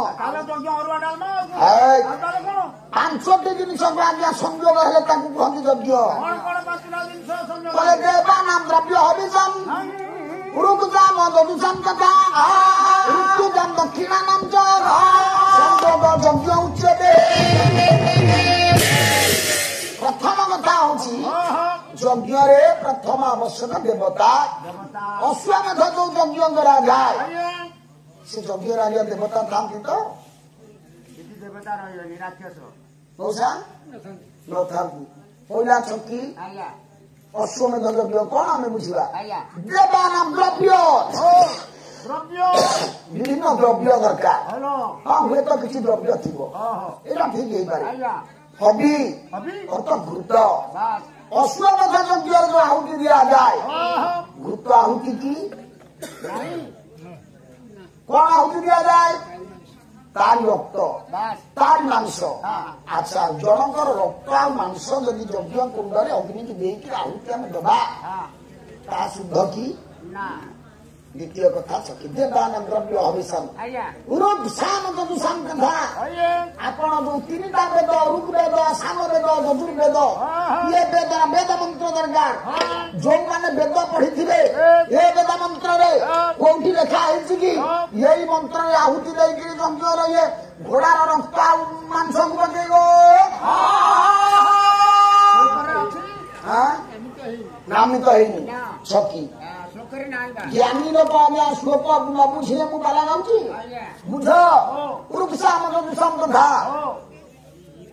ଋତ୍ୟୁଜମ ଦକ୍ଷିଣାନମ ଚ ଋତ୍ୟୁଜ ଅର୍ଥ ବ୍ରାହ୍ମଣ ବ୍ରାହ୍ମଣ ଖାଇପାରନ୍ତି ହାତୀ ବ୍ରାହ୍ମଣ ଦରକାର ଦକ୍ଷିଣା ଖାଇପାରେ କିନ୍ତୁ ଆଜ୍ଞା ଯଜ୍ଞର ଉଦ୍ଦେଶ୍ୟ କଣ ହଁ ଉଦ୍ଦେଶ୍ୟ କଣ ଯଜ୍ଞର ଯଜ୍ଞର ଦି ପ୍ରକାର ଯଜ୍ଞ କରାଯାଏ କଣ ଗୋଟେ ଆତ୍ମ କଲ୍ୟାଣ ପାଇଁ ଗୋଟେ ବିଶ୍ୱ କଲ୍ୟାଣ ପାଇଁ ଆତ୍ମ କଲ୍ୟାଣ ପାଇଁ କଣ ଯଜ୍ଞ ଆତ୍ମ କଲ୍ୟାଣ ପାଇଁ ଯୋଉ ଯଜ୍ଞ କରାଯାଏ ପୁତ୍ରେଷ୍ଟି ଯଜ୍ଞ ପୁତ୍ରଟିଏ ପାଇବା ପାଇଁ ଲୋକଟିଏ ଯଜ୍ଞ କଲା ଆଜ୍ଞା ସେ ଆତ୍ମ କଲ୍ୟାଣ କନ୍ୟାଷ୍ଟି ଯଜ୍ଞ କନ୍ୟାଷ୍ଟି କନ୍ୟା ପାଇଁ ନାହିଁ ବାଜପେୟ ଯଜ୍ଞ ଅର୍ଥ ସବୁ ଦାନ କରିଦେବ ନା ଇଏ ଆତ୍ମ କଲ୍ୟାଣ ପାଇଁ କରାଯାଏ ଆଉ ଗୋଟା ବିଶ୍ୱ କଲ୍ୟାଣ ପାଇଁ କରାଯାଏ ଆପଣ ମାନେ ମନେ ରଖନ୍ତୁ ଅଶ୍ୱମେଧ ଯଜ୍ଞରେ ବିଶ୍ୱ କଲ୍ୟାଣ ହୁଏନି କି ଆତ୍ମ କଲ୍ୟାଣ ହୁଏନି ଆଗ ବୁଝ ଅଶ୍ୱ ମାନେ ପଶୁ ଘୋଡା ନୁହଁ ଆରେ ଦେଖ ମୁଳୁଗାଈ ଦେଖିଲେଣି ଆପଣ ମୂଳକୁ ଆସନ୍ତୁ ମା ଅଶ୍ୱ ମାନେ ଗୋଟା ପଶୁ ବା ଘୋଡା କଥା କୁହା ହେଇନାହିଁ ନା ନା ତାହେଲେ ଅଶ୍ୱ କିଏ ସାରା ଶାସ୍ତ୍ର କହିବ ନା ଆଉ ଶାସ୍ତ୍ର ପଢିକି ବୁଝିବା ଲୋକ କହିବ ନା ତାହେଲେ ଅଶ୍ୱ କିଏ ଆଗ ବୁଝିବା କଳାତ୍ମା ନାମ ରଥିନଂ ବିଧି ଶରୀର ପ୍ରଥମେ ବତୁ ଆତ୍ମା ହଉଛି ରଥ ଇଏ ରଥି ଆତ୍ମା ନାମ ରଥିନଂ ବିଧି ଶରୀର ପ୍ରଥମେ ବତୁ ଆପଣ ଘୋଡାକୁ ପାଇବେ ଆଜ୍ଞା ସେଇ ଯଜ୍ଞ କରିବେ ଆପଣ ଆଜ୍ଞା 12 ବର୍ଷ ଯଜ୍ଞ କରିବେ ଅସୁବିଧା କିଛି ନାହିଁ ସବୁ ବୁଝେଇଦେବି ଆଜ୍ଞା ଆତ୍ମା ହଉଛି ରଥି ରଥି ଘୋଡା ରଥ ଟାଣେ ଆଜ୍ଞା ଇଏ ରଥି ଯଦି ଆତ୍ମା ହେଲା ଘୋଡ଼ା କିଏ ରଥ କିଏ ରଥ ହଉଛି ଶରୀର ଆଜ୍ଞା ବୁଦ୍ଧି ତୁ ସାରଥି ବୁଦ୍ଧି ବୁଦ୍ଧି ହଉଛି ସାରଥି ରଥି ଅଲଗା ସାରଥି ଅଲଗା ମା ବୁଝ ଆତ୍ମା ହଉଛି ରଥି ଶରୀର ହଉଛି ରଥ ବୁଦ୍ଧି ହଉଛି ସାରଥି ମନ ପ୍ରଗ୍ରହ ବଚ ମନ ହଉଛି ପ୍ରଗ୍ରହ କଲେ ଘୋଡାର ଯୋଉ ବାଖର ଦଉଡି ଘୋଡା କାହିଁ ଘୋଡ଼ା ଭିତରେ କୁଆଡେ ଗଲା ଘୋଡ଼ା ଘୋଡ଼ିଆ ଅଛି ନା ଇନ୍ଦ୍ରିୟାଣି ହରଣ୍ୟାହୁ ବିଷୟା ସୁତେ ସୁଗୋଚରାଣି ମା ଇନ୍ଦ୍ରିୟ ଗୁଡାକ ହଉଛି ଘୋଡା ଘୋଡା କହିଲେ ଆଉ କାହାକୁ କୁହାଇନି ମା ଘୋଡା କହିଲେ ଇନ୍ଦ୍ରିୟ ଘୋଡା ଚଢା ତାରୁ ସମ୍ପତ୍ତି ନାହିଁ ଘୋଡା ଚଢା ତାରୁ ସମ୍ପତ୍ତି ନାହିଁ କଣ ଏଇ ଘୋଡା ଚଢା ଅର୍ଥ ଇନ୍ଦ୍ରିୟକୁ ଯିଏ ଆୟତ୍ତ କରି ତା ଉପରେ ଯିଏ ସବାର ହେଇପାରେ ତାକୁ ଶ୍ରେଷ୍ଠ ଆଉ ଦୁନିଆର କେହି ନାହିଁ ବୁଝନ୍ତୁ ଆଜ୍ଞା ଦେଖିବା ଆପଣ ଯଦି କାଟିଦେଲେ ଏ କଥାକୁ ମୁଁ ମାନିବି ଆଉ ନଖାଣ୍ଟିଲେ ଆଜ୍ଞା ହବ କି ରିସର୍ଚ୍ଚ ତ ତତ୍ତ୍ୱ ତ ବୁଝିଗଲେ ତ ମୋ ନାଁରେ ମିଛରେ ଲେଖା ହେଇଛି ନା ବୁଝନ୍ତୁ ପୁରା ଆଜ୍ଞା ଏତିକି ନ ଘାଣ୍ଟି ଥିଲେ କଣ ଆଗ ଘାଣ୍ଟିବେନି ଆପଣ ଲହୁଣୀ ସିଧା ବାହାର କରି ଧରେଇଦେବେ ଲହୁଣୀ ଆପଣ କହିବେ ଏଇ କଥା ତ ବାହାର କରିବାର ଥିଲା କଣ ଦହିରୁ ସିଧା ଲହୁଣୀ ଛାଣି ଆଣି ହବ ଆପଣ ଏତିକି କଥା ବୁଝିଲା ପରେ ଏ କଥା ଜାଣିଲେ ଏଇଟା ରିସର୍ଚ୍ଚ କଥା ମୁଁ ଆଜ୍ଞା ପ୍ରଭୁ ଏ କାମଟା ଆପଣ ରଖ ମତେ ଡକ୍ଟରେଟଟା ମୋ ନାଁ ପୂର୍ବରୁ ଲେଖା ହେଇନି କିଏ ଦୟାଲ ଦାନରେ ଦେଇନି ମୁଁ ପାଠ ପଢିଛି ଆଜ୍ଞା କଲେଜରେ 3 ବର୍ଷ ରିସର୍ଚ୍ଚ କଲା ପରେ ଗୋଟା ଥେସିସ ଲେଖିବା ପରେ ମୋ ଥେସିସ 3 ବର୍ଷ ଗଲା ମୂଲ୍ୟାଙ୍କନ ହବା ପାଇଁ ତାପରେ ନାଁରେ ଡକ୍ଟରେଟଟା ଲେଖା ହେଇଛି ଗୋଟା ସାର୍ଟିଫିକେଟ ଦିଲ୍ଲୀ ୟୁନିଭର୍ସିଟି ମତେ ଦେଇଛି ପାଠ ପଢିକି ଆଜ୍ଞା ମୁଁ ମନୁକେ କଥା ଲେଖିଦେନି ମନୁକେ କଥା କହିଦେନି ତାହେଲେ ଆପଣ ଘୋଡା ମୋ ପାଖରେ ଅଛି ସେ ଘୋଡା ଯେତେବେଳେ ଲଗାମ ଛଡା ହବ ମାଖନ ଛଡା ହବ ସିଏ କଣ ହବ ଶରୀରକୁ ନେଇ ମାରିଦବ ଘୋଡା ରଥ ଲେଉଟେଇ ଦବାଟା ବଡ କଥା ନୁହଁ କିନ୍ତୁ ରଥରେ ଥିବା ରଥିଟା ମରିଯିବା ହଉଛି ବଡ କଥା ଅର୍ଥାତ ଆତ୍ମା ଭୁଲ ବାଟରେ ପଳେଇବ ସାର୍ ଇନ୍ଦ୍ରିୟଟା ମଣିଷକୁ ଭୁଲ ବାଟରେ ନିଏ ସତର୍କକୁ ଯଜ୍ଞ କଲେ ଇନ୍ଦ୍ର ପଦ ପାଇବ ଆଚ୍ଛା ଇନ୍ଦ୍ର ପଦ ପାଇବ କାହିଁକି ବ୍ରହ୍ମା ପଦ ପାଇବନି ଶିବ ପଦ ପାଇବନି ବିଷ୍ଣୁ ପଦ ପାଇବନି ଇନ୍ଦ୍ର ପଦ କାହିଁକି ପାଇବ ସେ ଇନ୍ଦ୍ର କିଏ ପଣ୍ଡିତ ମଣ୍ଡଳୀ ଇନ୍ଦ୍ରିୟ ପଙ୍କରେ ପଦତ୍ୱ ପାଇବ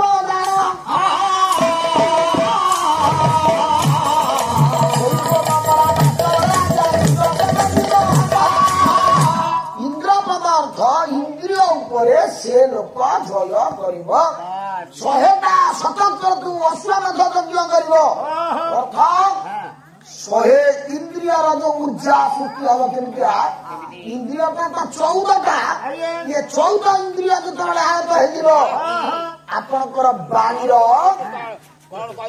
ମହତ୍ଵ ବଢିବ ଆଜ୍ଞା ଇନ୍ଦ୍ରିୟ ଯେତେବେଳେ ମଣିଷ ଆୟତ କରିଦେବ ତାର ବାଣୀର ମହତ୍ଵ ବଢିବ ନା ନାଇଁ ଆଜ୍ଞା ତା ତେଜର ଇନ୍ଦ୍ରିୟ କେତେ ଇନ୍ଦ୍ରିୟ କେତେ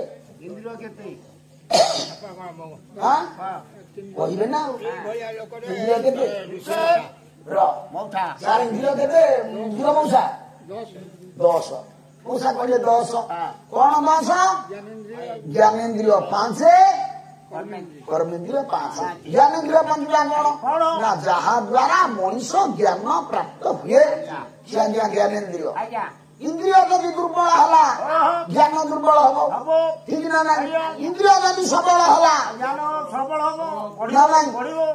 ସବଳ ମାନେ ଭୁଲ ରାସ୍ତାରେ ଯିବା ନୁହଁ ଘୋଡା ବଳୁଆ ହବ ବୋଲି ଅବାଟରେ ଯିବା ନୁହଁ ତାହେଲେ ଜ୍ଞାନେନ୍ଦ୍ରିୟ 5ଟା କିଏ ଚକ୍ଷୁ ନାସା କର୍ଣ୍ଣ ଜିହ୍ବା ଚର୍ମ 5ଟା କଣ ନା ଦର୍ଶନେନ୍ଦ୍ରିୟ ଘ୍ରାଣେନ୍ଦ୍ରିୟ ଶ୍ରବଣେନ୍ଦ୍ରିୟ ସ୍ୱାଦେନ୍ଦ୍ରିୟ ସ୍ପର୍ଶେନ୍ଦ୍ରିୟ ଆପଣ ଜାଣିଛନ୍ତି ଆଜ୍ଞା ଗାନ୍ଧୀ କି ମହାତ୍ମା କଲା କିଏ ଗଲା ମହାତ୍ମା ଆଜ୍ଞା ଗାନ୍ଧୀ କି ମହାତ୍ମା ଗଲା କିଏ ସାରେ ଜାଣିନାହାନ୍ତି ପାଠ ପଢୁଆ ଲୋକ ସବୁ କିଏ ସୁଭାଷ ଚନ୍ଦ୍ର ବୋଷ ଗାନ୍ଧୀ କି ମହାତ୍ମା କଲା ଘୋଡା ଗାନ୍ଧୀ କି ମହାତ୍ମା କଲା ମୂଷା ଘୋଡା ବୁଝ କାହିଁକି ବୁଝଉଛି ଆଜ୍ଞା ଆପଣ ବାପା ମଲା ଯାଇଥିଲା ସେ ଜାଣିଥିବ ନା ମୁଁ ମୁଖ ଯାଇଥିଲେ ଯିବ ସ୍ୱର୍ଗକୁ ନା ଆପଣ କହୁଛି ଆଉ ମା ଅଛି ଆରେ ମୁଁ ଯାଇଥିବୁ ନା ମା କଣ କହିକି ଯାଇଥିଲା କୋଉଠୁ କଣ କହିକି ଯାଇଥିଲା ଆପଣ କହିବେ ହଁ କହିବି ବସ ଠିକ ଅଛି ଜ୍ଞାନୀ ମଣ୍ଡଳୀ ବଢିଆ ଯାହା ହଉ ମଉସା ଦେଖେ ନା ହେଲା ଯେ ଏପର୍ଯ୍ୟନ୍ତ ତ ବସୁଛନ୍ତି ଶୁଣୁଛନ୍ତି ନା ସେଇଟା ହଉଛି ବଡ କଥା ଶ୍ରବଣ ବାଧିତ ହବ ଆଜ୍ଞା ଦେଖନ୍ତୁ ବୟସ ବଢିଲେ ଶ୍ରବଣ ବାଧିତ ହବ କିନ୍ତୁ ବହୁତ କଥା ଜାଣିଛନ୍ତି ନା ଯେ ଆଜି କାନକୁ ଠିକ ହଁ ସେଇ କଥା ଜାଣି ହଉନି କଣ କି ଆଜ୍ଞା ଶୁଭୁ ନାହିଁ ବୋଲି ଅସୁବିଧା ଠିକ ଅଛି କାହିଁକି ଆଜ୍ଞା ଆପଣ କହିବେ ଆମେ କୋଉ ଇତିହାସ ବହିରେ ପଢିନୁ କୋଉଠି ପଢୁନୁ ଇଏ ଗୋଟେ ଗାୟକ ଚ୍ୟାନେଲ ଲାଗିଛି ଓଡିଶାରେ ଇଏ କହୁଛି ଘୋଡା କଲା ଗାନ୍ଧୀ କି ମହାତ୍ମା କେମିତି ଆପଣ ମାନେ ବିଚାର କରିବେ ଆଜ୍ଞା ଯୋଉ ପାଲାରେ କାହିଁକି ନାହିଁ ସେ ପାଲାରେ ମୂଲ୍ୟ ନାହିଁ ବା ଗାନ୍ଧୀ କି ମହାତ୍ମା କେମିତି ଘୋଡା କଲା ଆପଣ ମାନେ ସମସ୍ତେ ଜାଣିଛନ୍ତି 3 ଗାନ୍ଧୀ ମାଙ୍କଡ କଥା ଗାନ୍ଧୀଙ୍କର 3 ମାଙ୍କଡ କଥା ମା ଗୋଟାଏ ମାଙ୍କଡ ଆଖିରେ ହାତ ଦେଇ ବସିଛି ଗୋଟାଏ ମାଙ୍କଡ କାନରେ ହାତ ଦେଇ ବସିଛି ଗୋଟାଏ ମାଙ୍କଡ ପାଟିରେ ହାତ ଦେଇ ବସିଛି ସାରଥି ବାବା ଆଶ୍ରମରେ ବସିଛନ୍ତି ସେ ଯୋଉଠି ହଉ ଆପଣ ମାନେ ବୁଝନ୍ତୁ ସାରଥି ଆଜି ବନ୍ଧା ହେଇଛି କାହିଁକି ଘୋଡା ପାଇଁ ଅର୍ଥାତ୍ ତା ଇନ୍ଦ୍ରିୟକୁ ଇନ୍ଦ୍ରିୟ ମାନେ ମୁଁ କହିଦେଇଛି ଘୋଡା ଆପଣ ବୁଝନ୍ତୁ ତା ଘୋଡା ପାଇଁ ଅର୍ଥ ଇନ୍ଦ୍ରିୟ ପାଇଁ ସାରଥି ତା ଇନ୍ଦ୍ରିୟକୁ ଆୟତରେ ରଖିପାରିଲାନି ବୋଲି ସେ ଆଜ୍ଞା ବନ୍ଧା ହେଲା ସିଏ ସାରଥି ଆମେ ବି ଯଦି ଆମ ଇନ୍ଦ୍ରିୟକୁ ଆୟତରେ ନ ରଖିପାରିବା ଆମେ ବନ୍ଧା ହବା ଗାନ୍ଧୀ ମହାତ୍ମା ହେଲେ ଆପଣ ମାନେ ସମସ୍ତେ ଜାଣିଛନ୍ତି 3 ମାଙ୍କଡ ପାଇଁ ଅର୍ଥ ଗାନ୍ଧୀ ଗୋଟେ ଆଖି ବୁଝିକି ବସିଛି ଅର୍ଥ ଖରାପ କଥା ଦେଖିବନି ଇଏ ଗୋଟେ ଇନ୍ଦ୍ରିୟ ଆଉ ଜଣେ ମାଙ୍କଡ କାନରେ ହାତ ଦେଇଛି ଖରାପ କଥା ଇଏ ଗୋଟେ ଇନ୍ଦ୍ରିୟ ଆଉ ଗୋଟେ ଆଜ୍ଞା ମାଙ୍କଡ ପାଟିରେ ହାତ ଦେଇ ବସିଛି ଖରାପ କଥା କହିବିନି ଇଏ ଗୋଟେ ଇନ୍ଦ୍ରିୟ ହଁ କି ନା ସାର୍ ଏବେ ବୁଝନ୍ତୁ ତତ୍ତ୍ୱ ମାର୍ଗକୁ ଆସନ୍ତୁ ଗାନ୍ଧୀ ଘୋଡା ପାଇଁ ମହାତ୍ମା ହେଲେ ନା ମନୁଗୁଣ ପାଇଲେ ମନା କରିବେ ହଁ କି ନା ଆଜ୍ଞା ହଁ କି ଆପଣ ଏବେ କହୁଥିଲେ ସୁଭାଷ ଇତିହାସର କଥା କିନ୍ତୁ ତତ୍ତ୍ୱ ଭିତରକୁ ଯିବେ ବାସ୍ତବତା ଭିତରକୁ ଯିବେ ଗାନ୍ଧୀ କି ମହାତ୍ମାଙ୍କର ଦ୍ୱାରା ଘୋଡା ଗାନ୍ଧୀ କି ନୁହଁ ତୁ ବି ମହାତ୍ମା ହେଇପାରିବୁ ମୁଁ ବି ମହାତ୍ମା ହେଇପାରିବି ଆମେ ଯଦି ଇନ୍ଦ୍ରିୟକୁ ଆୟତ୍ତ କରିପାରିବା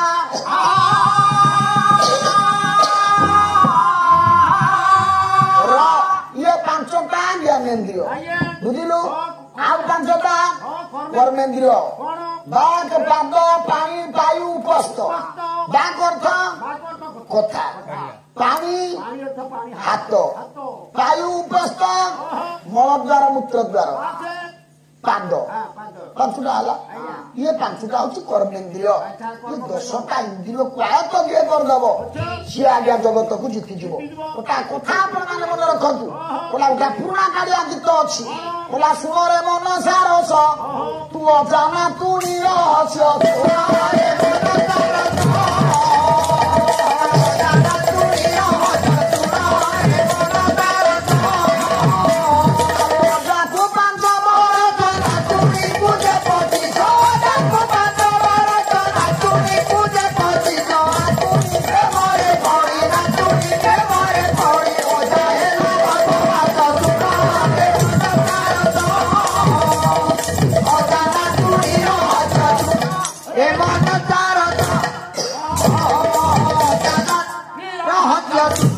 କୌତୁକେ ଶୁଣ ଦେଇ ମନ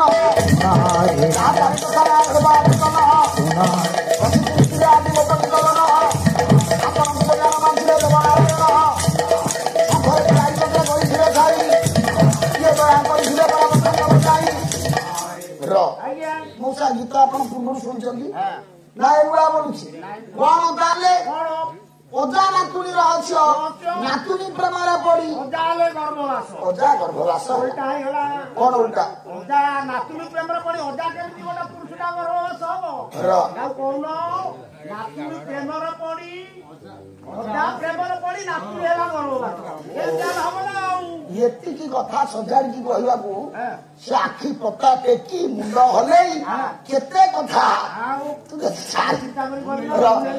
ଏତିକି କଥା ସଜାଡିକି କହିବ କେତେ ମୁଣ୍ଡ ଖଟୁଛି ଆରେ ବାପା ତାହେଲେ ତୁ ଭାବେ ଏ ମୁଣ୍ଡଟାକୁ ମୁଁ କେତେ ଖଟଉଥିଲି ଓହୋ ନା ମୋ ପାଇଁ ପଇସା ଭାରି ପଡିବି ଲୋକ ସହଜ କିନ୍ତୁ ତୁ ମୁଣ୍ଡ ଖଟେଇବୁନି ହଁ ହଁ ମୁଁ ତୋଠୁ କେତେ ଟଙ୍କା ଏମିତି ଅଧିକା ନଉଛି ଯେ ସବୁ ଯାକ ଖଟେଇବି ମୁଁ ଜାଣିବ ନାରୀ ବୁଝୁ କୁନା ତୋ କହିବା କଥା ଅଜା ପ୍ରେମରେ ପଡି ନାତୁଣୀ ପ୍ରେମରେ ପଡି ମାନେ ନାତୁଣୀ ହବା କଥା ଗର୍ଭବାସ ଆପଣ ଅଜା କଥା କହିଲେ କେମିତି ଗର୍ଭବାସ ହେଲା ଅଜା ପ୍ରେମରେ ପଡି ଅଜା କେମିତି ହେଲା ଗର୍ଭବାସ ଅକ ଉଲ୍ଟା ହେଇଗଲା କଥା ମା ମାନେ ବାପା ମାନେ ଆମେ ବୁଝିବା ଦରକାର ଇଏ କବି ଭୁଲ ନୁହଁ ଆଉ ଅଜା କିଏ ଅଜା ବୋଉର ବାପା ବାପାର ଶ୍ୱଶୁର ନାତୁଣୀ କିଏ ନାତୁଣୀ ହେଲା ଅଜାର ନାତି ନାତୁଣୀ ବୋଉ ମାମୁର ଭାଣିଜୀ କେତେ ବିଶ୍ୱାସ ଦଉଛି ବୁଝନ୍ତୁ ଆଜ୍ଞା ଅଜା କିଏ ଆକୁ ପଚାରିଲି ଇଏ କହିଲା ମୋ ବୋଉର ବାପା ଯିଏ ବୁଝି ଯାଇଛି ଅଜା ବୋଉର ବାପା ତା ମୁଣ୍ଡକୁ ଆଉ ପରିବର୍ତ୍ତନ କରିନି ସିଏ ମୁଣ୍ଡ ବାଡେଇଲେ ଆଜ୍ଞା ଏ ଗୀତକୁ ବୁଝିପାରିବନି ଏ ଗୀତକୁ ବୁଝିବାକୁ ହେଲେ ଆମେ ସେ ଅଜାକୁ ଛାଡିବାକୁ ପଡିବ ଘୋଡା କିଏ ଇନ୍ଦ୍ରିୟ ଏବେ ଆଜ୍ଞା ନିର୍ଦ୍ଦେଶ ମିଳିଲା इंद्रिय केते ना मौसा बोले 10 कर्मेंद्रिय 5 ज्ञानेन्द्रिय 5 मनुष्य जितना बाटरे जाए ये इंद्रिय 5 देखो आजा कर्मेंद्रिय बाक कथा आमको आज्ञा मनुष्य को कथा जदि न कही आसो जगत ध्वंस हो जिते परिवार भांगी आज्ञा कथा कहबार एपट सेपट में जिते गाँव बाड़िया पिटा सब कथा सर जीवन में मनुष्य बड़ हुए कि कथा कहवा मरवा जाए अच्छा बुढ़ा है कथा कही कहते तू बुढ़ा है कथा कहवा शिखलु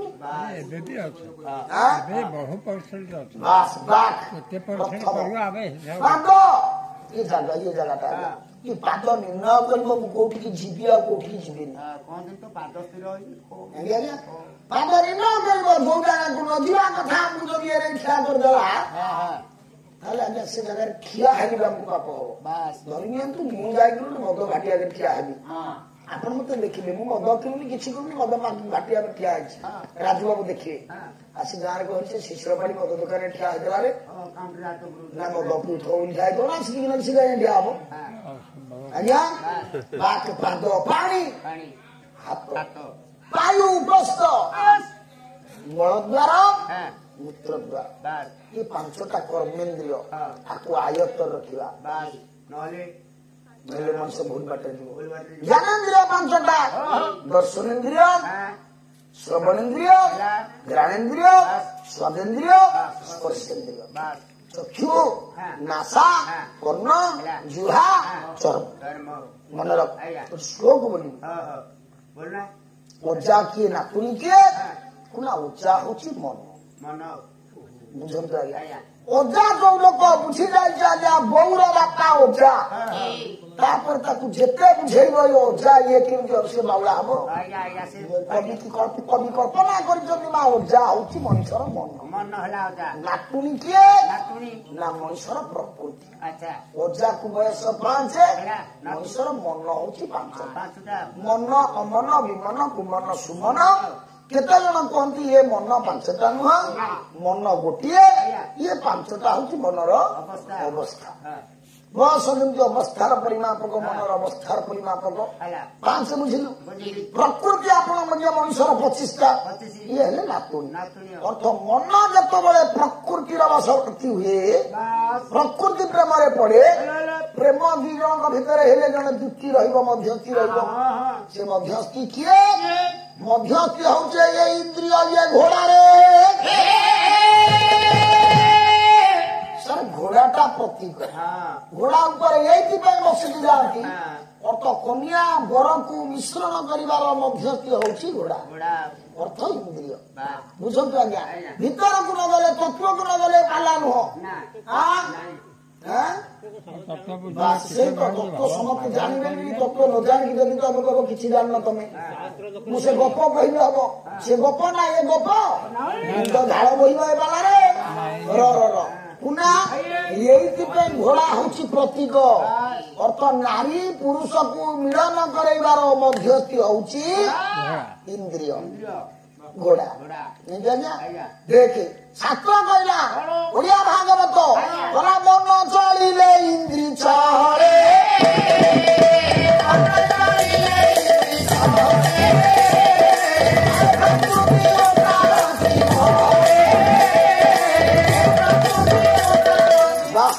सुदर्शन सुंदरिया सुर मिठा कर दो देखिए सुरटा मिठा अरे पागल लोक जानी मंडली कहबार उद्देश्य मन चलिले इंद्री चले मन जो बाउला हम मन को बाउला करवा लोक आज्ञा इंद्रिय कि ना आपण मन दे शुणुवा पाला आखि जदि शाढ़ी की चाहिए मुझे पचारि कौन है ना आगे अन्य मनुष्य कहे अन्य मनुष्य किए कला इंद्रिय मन नुह मन को अन्य जगह को नाला अन्य मनस्क अर्थ मन अन्य जगह को पड़ेगा ए जगार रही बोली जापारे आप शाढ़ी की टे कान देदेवे मुझे कौन आगे शुणीगलानी आउ थे कहती अर्थ इंद्रिय मन मन को बाउला बाटे ये इंद्रिय केड़ा सानी तो आपण माने बुझंतु केमितिया को मेघ करिवे तार अश्व वर्तमान क्लियर की बस अश्व किया हला इंद्रिय ताकू मेघ करिवे मघ करिवे केमितिया श्लोक को बोलि सुन बोले कुरंग मातंग पतंग भृंग न होता पंचवीर वो पंचा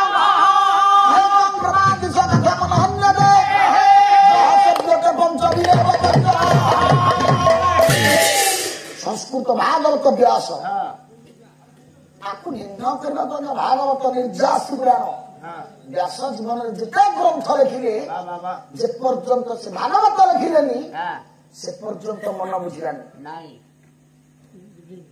केतबेले मन बुझिला भागवत लिखिदेला परे आपण देखिले प्रत्येक शास्त्र निर्जास तत्व अछि भागवत रे आ जो भला भला कहिबे ये किछि जानिबेनी भागवत बोलिबे तार त आपण बुझंतु से कोन जानिछन बलभद्र पंडा ओडिसा जो द्वितीय गायक नीलमौसा ताकर मूल अस्त्र किए भागवत बलभद्र पंडा मा से ताकर साक्षात्कार रे कहिसंती पाला गाउथिले एक अस्तर पाखे गोटे गाँ चैनल लगी गाँ नाटा कहवा कथा न स्त्री लोक मैंने पाला को कहीं शुणती जिते प्रथम थाक थी स्त्री लोक मैंने खाई पछे आसवे द्वितीय थाक जो थी माँ सी पलैले चाल बाड़ीपड़ा केवल खाली भागवत आसी बोल माँ आज घरे घरे भागवत जो परिवार भितर भागवत पढ़ा होनी माँ से परिवार श्मशान मन रखु घर श्मशान गाँव में भागवत रहा कथा परिवार में भागवत रहा कथा गीता रहा कथा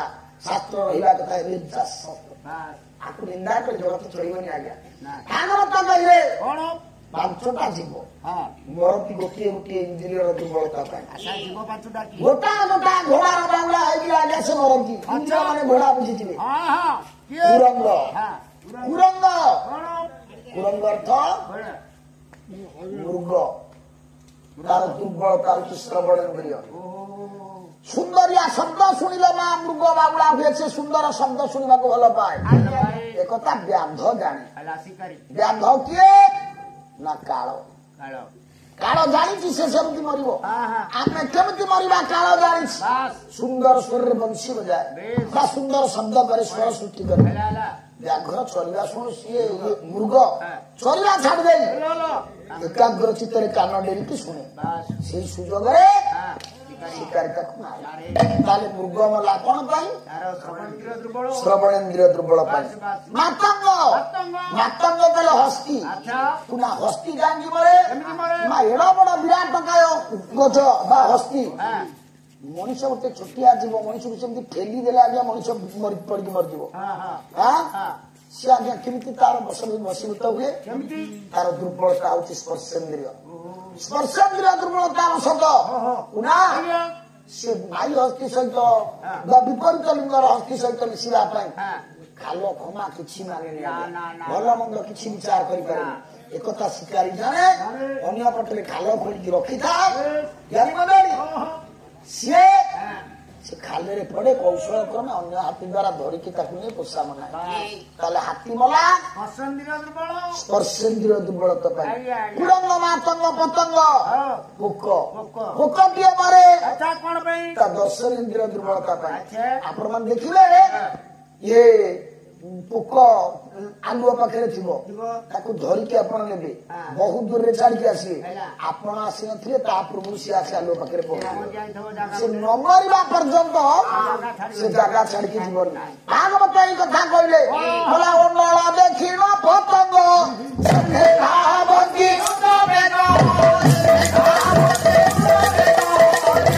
अर्थ रे मनीष तू ओनला देखिले पतंग कहले पोक जमी उद्वेग होई थाए तू सेमतिया सुंदरिया रूप पछे धाउछु मरिबू देखु आज्ञा कुरंग मातंग पतंग भृंग भर तार दुर्बलता घ्राणेन्द्रिय सुंदर बासना पाइले से बाउला हुए भर सब भूली जाए सुंदरिया बासना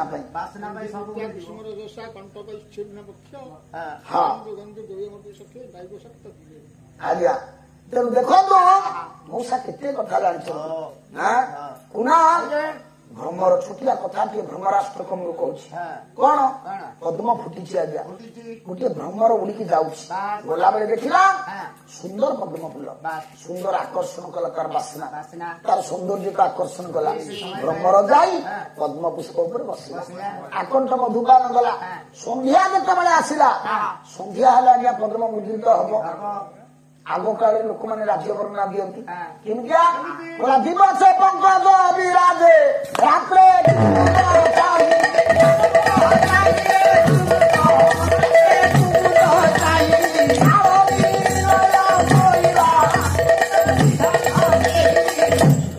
ଏତେ ଦିନ କୋଉଟା ରାତି କୋଉଟା ଜାଣିପାରନ୍ତିନି ଯୋଉ ରାଜ୍ୟ ବର୍ଣ୍ଣନା ଦେଲା ବେଳେ ସେ ରାଜ୍ୟର ସମ୍ପଦ ଏତେ ତେଣୁ ଦିନରେ ପଙ୍କଜ କଲି ପଦ୍ମ ଫୁଲକୁ ଦେଖି ରାତିରେ କଇଁ ଫୁଲକୁ ଦେଖି ଜାଣନ୍ତି ତା ଦିନ ଏଟା ରାତି ତା ଅର୍ଥ ଦିନରେ କଇଁ ଫୁଲ ମୁଦ୍ରିତ ହୁଏ ପଦ୍ମ ଫୁଟିଥାଏ ରାତିରେ ମା ପଦ୍ମ ମୁଦ୍ରିତ ହୁଏ କଇଁ ଫୁଲ ଫୁଟିଯାଏ ତା କାରଣ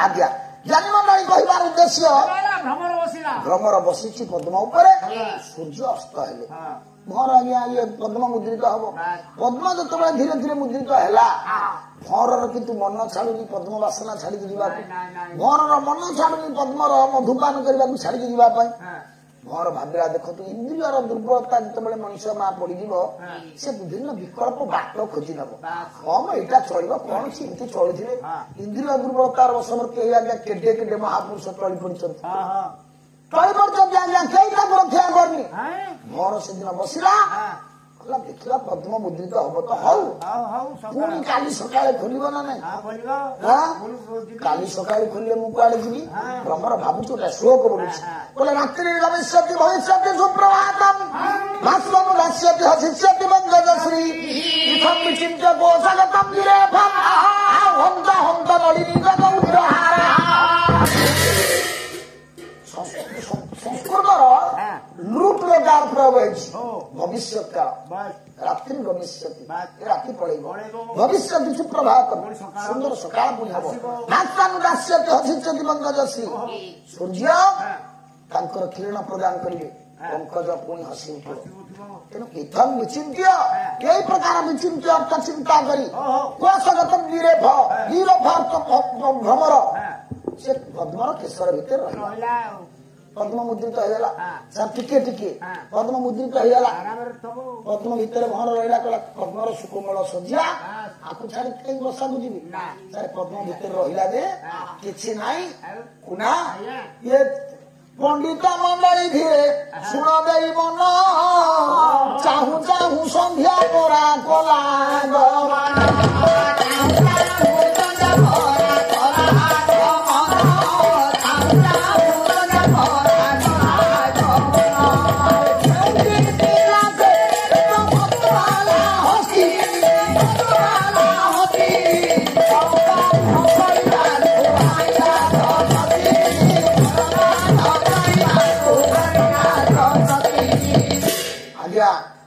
ପଦ୍ମ ମୁଦ୍ରିତ ହେଇଛି କୋଉଠି ଗୋଟେ ମତୁଆଲା ହାତୀ ଥିଲା ସେ ଆସିଲା ଜଳପାନ କରିବା ପାଇଁ ପେଟେ ପାଣି ପିଇଲା ଦେଖିଲା ପଦ୍ମଟା ଆଜ୍ଞା ଧୀର ମନ୍ଦ ସମୀରଣରେ ଦୋହଲୁଛି ସେ କହିଲା ତୁ ହଲୁଛୁ ଆଚ୍ଛା ବଢେଇଲା ଶୁଣ୍ଡ ହାତୀ ତ ପଦ୍ମ ଖାଇବା ଭାରି ଭଲ ପାଏ ବଢେଇଲା ଶୁଣ୍ଡ ଟାଣି ଆଣିଲା ହରିଓମ କରିଦେଲା ସାର୍ ଯୋଉ ଭର ଏତେ ଚିନ୍ତା କରିଥିଲା ଯେ ସୂର୍ଯ୍ୟ ଉଦୟ ଇଏ ପଦ୍ମ ମୁଦ୍ରିତ ହବ ରାତ୍ରି ପଳେଇବ ସୂର୍ଯ୍ୟ ଉଦୟ ହେବେ ସକାଳ ହବ ପଦ୍ମ ଫୁଟିବ ମୁଁ ଆଉ କୁଆଡେ ଯିବି ଦଣ୍ଡକରେ ସେ ପଦ୍ମ ଇଏ ଭର କୋଉଠି ରହିଲା ହନ୍ତ ହନ୍ତ ନଳିନୀ ଗଜ ଉଜ୍ଜହାର ମୁଁ ଶ୍ଲୋକଟା ବୋଲିଲି ନା ମୁଁ ସେ କେତେ ଶ୍ଲୋକ ଜାଣିଛନ୍ତି ଆପଣ ନା ତାର ତ ଭର କାହିଁକି ଗଲା କଣ ତା ଘ୍ରାଣେନ୍ଦ୍ରିୟ ଦୁର୍ବଳତା ପାଇଁ ଘ୍ରାଣେନ୍ଦ୍ରିୟ ଦୁର୍ବଳତା ଅର୍ଥ ସେତିକି ଆଜ୍ଞା ଦୁର୍ବଳତାକୁ ପରିତ୍ୟାଗ କରି ସେ ଯଦି ଛାଡିକି ପଳେଇଥାନ୍ତା ସେ ମରିନଥାନ୍ତା ଆଉ ଗୋଟେ ଆଜିବ ଜଗତରେ ଆଜ୍ଞା ମୀନ ମାଛ କାହିଁକି ମାରେ ତାର ସ୍ୱାଦେନ୍ଦ୍ରିୟ ଦୁର୍ବଳତା ଜାଣିଛ ଆଜ୍ଞା ବନିଶୀରେ ଆପଣ ଦେଖିଥିବେ କଣ୍ଟା ଉପରେ ଆମେ ଜିଆ ନାଳ ହଉ ବା କଣ ଖାଦ୍ୟ ହଉ କଟାଟି କଣ ଖାଦ୍ୟ ଆମେ ଦେଇକି ଯାଉ ତାର ଚୁଳାହାର ଲାଳସାବଶତ ହୋଇ ସେ ଖାଏ ଯେପର୍ଯ୍ୟନ୍ତ ମାଛ ଆଜ୍ଞା ଧରା ନ ପଡିଛି ସେ ରାଗା ଛାଡ଼ିକି ସେ ବାରମ୍ବାର ସେ ଖାଉଥିବ ପୁଣି ଖସି ଯାଉଥିବ ଖାଉଥିବ ତେଣୁ ମାଛ ମରେ ସ୍ୱାଧୀନ ଦୁର୍ବଳତା ପାଇଁ କାହିଁକି କଥା କହୁଥିଲି ରାଜୁ ବାବୁ ମଣିଷ ପାଞ୍ଚଟା ଇନ୍ଦ୍ରିୟ କେହି କାହାକୁ କମ ନୁହଁ ସେ ଜୀବ ମାନଙ୍କର ଗୋଟିଏ ଗୋଟିଏ ଇନ୍ଦ୍ରିୟର ଦୁର୍ବଳତା ପାଇଁ ସେମାନେ ମରନ୍ତି ମଣିଷର ପାଞ୍ଚଟା ଇନ୍ଦ୍ରିୟ କେହି କାହାକୁ କମ ନୁହଁ କାନ କହୁଛି ଭଲ ଶୁଣିବି ଆଖି କହୁଛି ସୁନ୍ଦରୀ ଝିଅ ଦେଖିବି କାନ କହୁଛି ମତେ କେହି ଟାଣିକି ରାଗିକି କହିବେନି କଣ ୟାତ୍ରୀ କହିବେ ମୁଁ ଯେତେ ଭୁଲ କଲି ଯଦି ମୁଁ ଭୁଲ କଲେ ମତେ କିଏ ରାଗିକି କହିଲେ ମୁଁ ଗରମ ଦେଖେଇବି ନା ନାଇଁ କାନ କହୁଛି ଯେତେ କଣ କଥା ମତେ କିଏ କହିବ ମଧୁର ବଚନ ପାଟି କହୁଛି ମୁଁ ଭଲ ସୁନିଷ୍ଠ ଖାଦ୍ୟ ଖାଇବି ନାସା କହୁଛି ସୁନ୍ଦର ବାସନା ଗ୍ରହଣ କରିବି ଚର୍ମ କହୁଛି ତୁଳିତଳ୍ପ ଶଯ୍ୟାରେ ଶୟନ କରିବି ସୁନ୍ଦରୀ ରମଣୀ ସମ୍ଭୋଗ କରିବି ବଞ୍ଚିବଟି ଆଜ୍ଞା ସେଇ ଲୋକ ଇନ୍ଦ୍ର ପଦ ପାଇବ ସତ ଅଶ୍ୱମେଧ ଯଜ୍ଞ ଯିଏ କରିବ ନା ନାଇଁ କେତେବେଳେ ଆଜ୍ଞା ଏ ଇନ୍ଦ୍ରିୟ ମାନେ ଆୟତ ହେବେ ଇଏ ଘୋଡା ମରିବେ ସତ ଅଶ୍ୱମେଧ ଯଜ୍ଞ ହବ ଇନ୍ଦ୍ର ପଦ କେତେବେଳେ ମିଳିବ କେମିତି ଆଉ ଗୋଟେ ପ୍ରକାର ଘୋଡାର ପ୍ରତିକ୍ରିୟା ଅର୍ଥ ହଉଛି କାମନା କାମନାକୁ କେବେ ତୃପ୍ତ କରିହବ ଗୋଟେ ଶ୍ଲୋକ ବୋଲୁଛ ଅଶ୍ୱଚନ୍ଦ୍ର ବୋଲେ ନକାମ ଭୋଗା ହି ଭବନ୍ତି ତୃପ୍ତୟ ବିଭାବ ଚୋରିବ କାମ ସୁଖେ ଚୁବର୍ତ୍ତତେ ବିଷୟାସୁ ବର୍ତ୍ତତେ ଭାଇରେ କାମନାର କେତେବେଳେ ତୃପ୍ତ ହୁଏନି ଅଗ୍ନିରେ ଆହୁତି ଦେଲେ ସେ ନିଆଁ କଣ ହବ ଜୋରେ ଜଳିବ ନା ନିଭିଯିବ ଅଧିକା ଜଳିବ ଯୋଉ ଲୋକ ଭାବେ ମୁଁ ଏଇଥରକ ଇନ୍ଦ୍ରିୟ ଲାଳସା ତୃପ୍ତ କରିଦେବି ଆଉ ତାପରଠୁ ଭୁଲ କରିବିନି ଦେଖନ୍ତୁ ଆଜ୍ଞା ପ୍ରଥମ ଥର ଯଦି ଇନ୍ଦ୍ରିୟ ଲାଳସା ତୃପ୍ତ କଲା ଆପଣ ଜାଣିବେ ଆହୁରି 20 ଥର ତାର ଆବଶ୍ୟକତା ପଡିବ ସେ 20 ଥର ତୃପ୍ତ ହେଲା ବେଳକୁ 200 ଥର ଆବଶ୍ୟକତା ପଡିବ ଇନ୍ଦ୍ରିୟର ଲାଳସା ମା କେତେବେଳେ ନାହିଁ କାମ ଭୋଗା ହି ଭବନ୍ତି ତୃପ୍ତୟ କାମନାର ତୃପ୍ତି ନାହିଁ ଅବିଂଶୀ ଯୁକ୍ତ ବିଭାବ ଶିର୍ବ ଅଭି କହିଲେ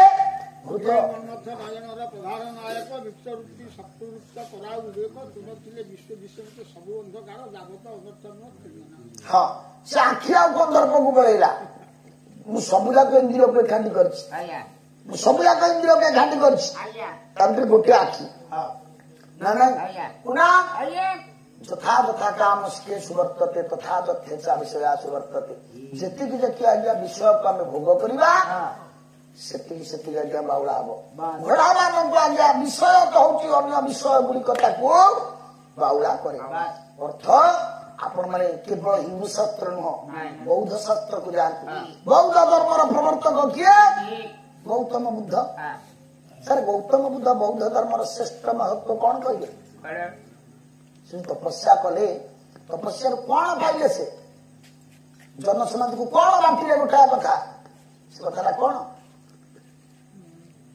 ଜାଣିଛନ୍ତି ସମସ୍ତେ ଆପଣ ପାଲାରେ କେତେ କଥା କହିଲେ ପାଲା ନା କଣ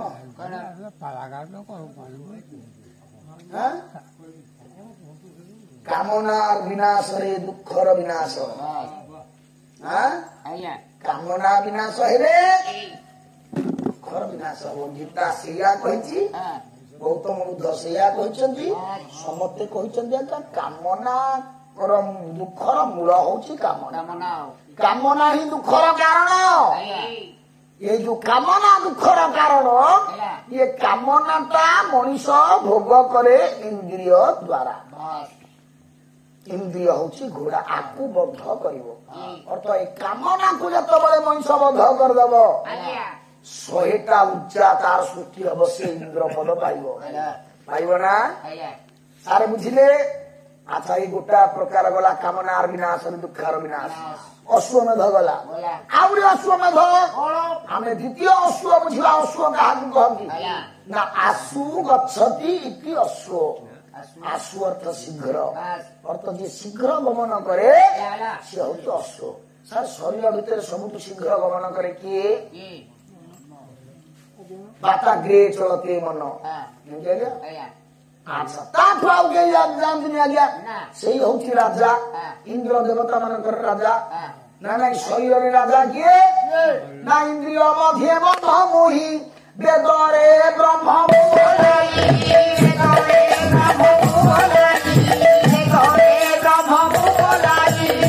ଇନ୍ଦ୍ରିୟ ମାନଙ୍କ ଭିତରେ ମୁଁ ହଉଛି ମନ ବେଦରେ ମୁଁ ହଉଛି ବ୍ରହ୍ମ ଇଏ ଇନ୍ଦ୍ର ପଦ ପାଇବ ମନ କେମିତି ଗୁଣା ଇଏ ମନ ଆୟତ ହବ ଜଗତ ଆୟତ ହେଇଯିବ ସୁନନ୍ଦ ଯଜ୍ଞ ସେତିକି ବେଳେ ହବ ମନ ଆୟତ ହେଇଗଲେ ଇନ୍ଦ୍ରିୟ ଆୟତ ହେଇଯିବେ ଇନ୍ଦ୍ରିୟ ମେଧ ହବ କେତେବେଳେ ଆଜ୍ଞା 12 ବର୍ଷ ଗୋଟିଏ ଯଜ୍ଞର ସମୟ ଆମେ କହୁଛେ 100ଟା ଯଜ୍ଞ କରିବାକୁ ଆମର ବୟସ ନଥିବ ମା ମାନେ ସବୁ ପଳେଇଲେ ଯେତିକି ମା ଅଛ ବୁଝ 100ଟା ଯଜ୍ଞ କରିବାକୁ ତାଙ୍କ ପାଳିଆ ଯୁକ୍ତି କଲେ ବୟସ ନଥିବ ହେଲେ କଳି ଯୁଗରେ ଲୋକ କରିପାରିବେନି କି କଳି ଯୁଗର ଲୋକ ତ କରିପାରିବେନି ତମେ ସେ କଥା କାହିଁ କହୁଛ ତାହେଲେ କଳି ଯୁଗରେ ଯୋଉଟା କରିପାରିବେ ସେଟା କହ ମୁଁ କହୁଛି ଆଜ୍ଞା ଅଶ୍ଵ କିଏ ସାରେ ମନ ପରେ ଆଉ ଜଣେ ତ୍ୱରିତ ଗମନ କରେ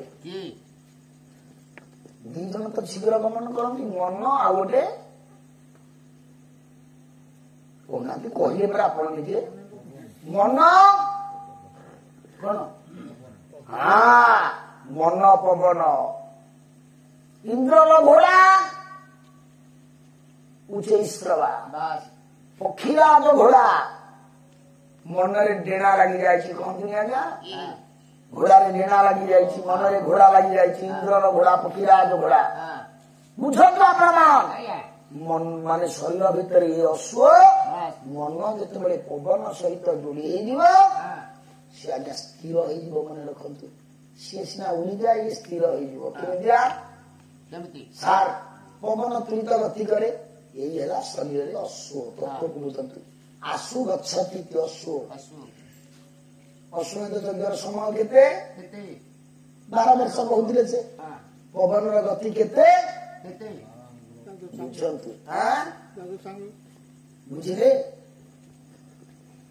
ଅଶ୍ୱମେଧ ଯଜ୍ଞ ଅଶ୍ଵ ଆଶୁ ଗଚ୍ଛତି ଅଶ୍ଵ ଗୋଟା ଯଜ୍ଞର ସମୟ ହଉଛି 12 ବର୍ଷ ଅର୍ଥାତ୍ ଆର ଗତି ହଉଛି 12 ଆଙ୍ଗୁଳ ସାରାକୁ ବୁଲେଇକି କବି ମାନେ କହୁଛନ୍ତି ସିଏ କଣ ସାଧାରଣ କଥା କବି କହିଲେ 12 ବର୍ଷ କଲେ ସେବା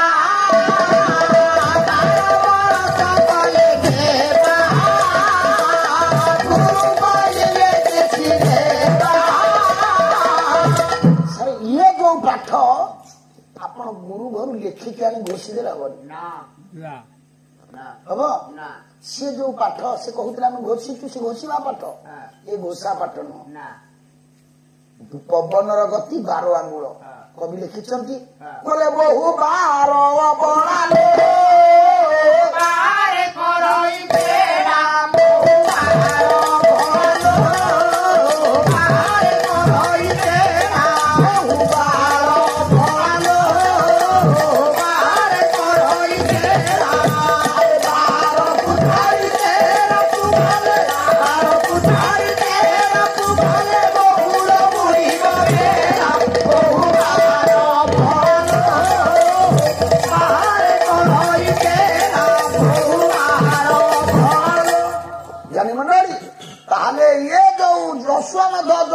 ଗୋଟିଏ ସମୟ 12 ବର୍ଷ ଇଏ ବାହାରକୁ କୁହାଯାଇଛି ଆଜ୍ଞା ଅର୍ଥ ଯୋଉ 12 ଆଙ୍ଗୁଳ ପବନର ଗତି ଇଏ ଗୋଟିଏ ଅଶ୍ୱମେଧ ଯଜ୍ଞର ସମୟ ସାର୍ 100 ଅଶ୍ୱମେଧ ଯଜ୍ଞ ଭିତରେ କରି ହବ ନା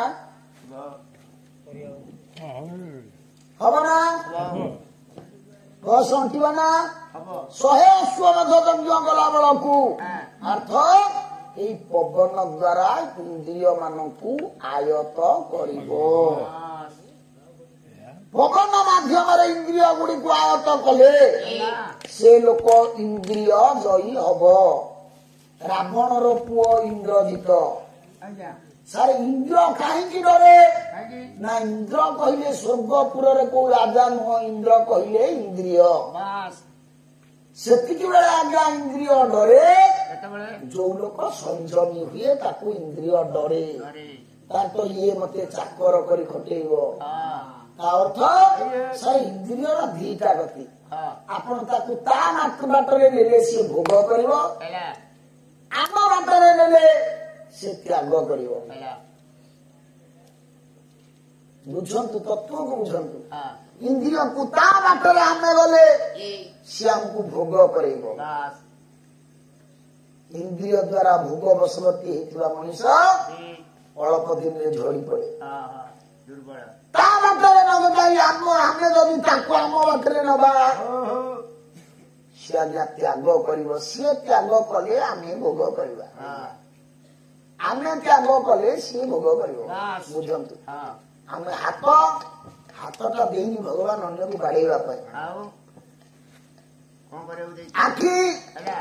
ଆଖି ଦେଇନି ଆଜ୍ଞା ଅନ୍ୟର ଲାବଣ୍ୟମୟ ରୂପକୁ ଦେଖିକି ଲୁଚିକି ଦର୍ଶନ କରିବା ପାଇଁ ପରନାରୀ ଦେଖିବାକୁ ଆଖି ଦେଇନି ଆଜ୍ଞା ପାଟି ଦେଇନି ଅନ୍ୟ ସାଙ୍ଗରେ କଳି କରିବାକୁ କାନ ଦେଇନି ବାଜେ କଥା ଖରାପ କଥା ଶୁଣିବାକୁ ଏବେ ଦେଖିବ ଯେତେ ଟଙ୍କା ସମସ୍ତଙ୍କ କାନରେ ଗୋଟେ ଇୟର କଡ ଲାଗିଥିବ 24 ଘଣ୍ଟା ଇଏ ଟଙ୍କା ଦେଖିବ ଯେତେବେଳେ କାନରେ ଗୋଟେ କଣ କେଞ୍ଚା ହେଇଥିବ ଆଜିର ଯେତକ ଟଙ୍କା ସବୁ ଏମିତିଆ ଇଏ ଏକୁଟିଆ ନୁହଁ ଆପଣ ଦେଖିବେ 6 ଟିକିନି ଇୟର କଡଟା କାନରୁ ଆଣିକି ତାଙ୍କ ଆପଣଙ୍କ କାନରେ ଲଗେଇବେ ସେ ଭଲ କଥା ଶୁଣୁନଥିବେ ଏଇ ବୁଝିଲା ଗଲା ଭଁ ଭଁ ଶୁଣୁଥିଲା ନା ବୁଝିବା ଲୋକଟା ପୁରା ମାନିବାକୁ ପଡିବ ହେଲା ଭଁ ଭଁ ଶୁଣିବ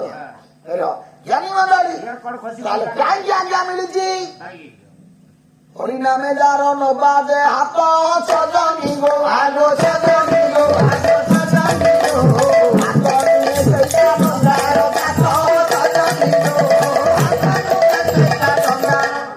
ଯେତେବେଳେ ଏ ହାତକୁ ଆମେ ମା ପର ଉପକାରରେ ଲଗେଇଦେବା ପରର ସେବାରେ ଲଗେଇଦେବା ହରିନାମରେ ଲଗେଇଦେବା ତାହେଲେ ଏ ହାତ ଅଶ୍ୱମେଧ ଯଜ୍ଞ କରି ବିଜୟୀ ହେଲା ଇନ୍ଦ୍ରପଦ ପାଇଲା ବୁଝନ୍ତୁ ହରିନାମ ଯା ହରି ରୂପ ଯାର ନ ଦେଖେ ଆଖି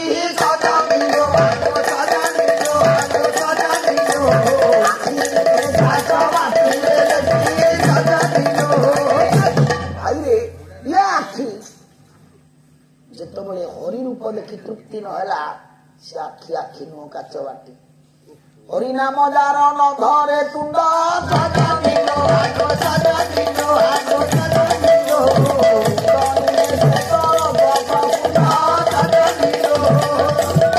ଦେଖନ୍ତୁ ଆଜ୍ଞା ଇନ୍ଦ୍ରପଦ କେମିତି ମିଳୁଛି ହଁ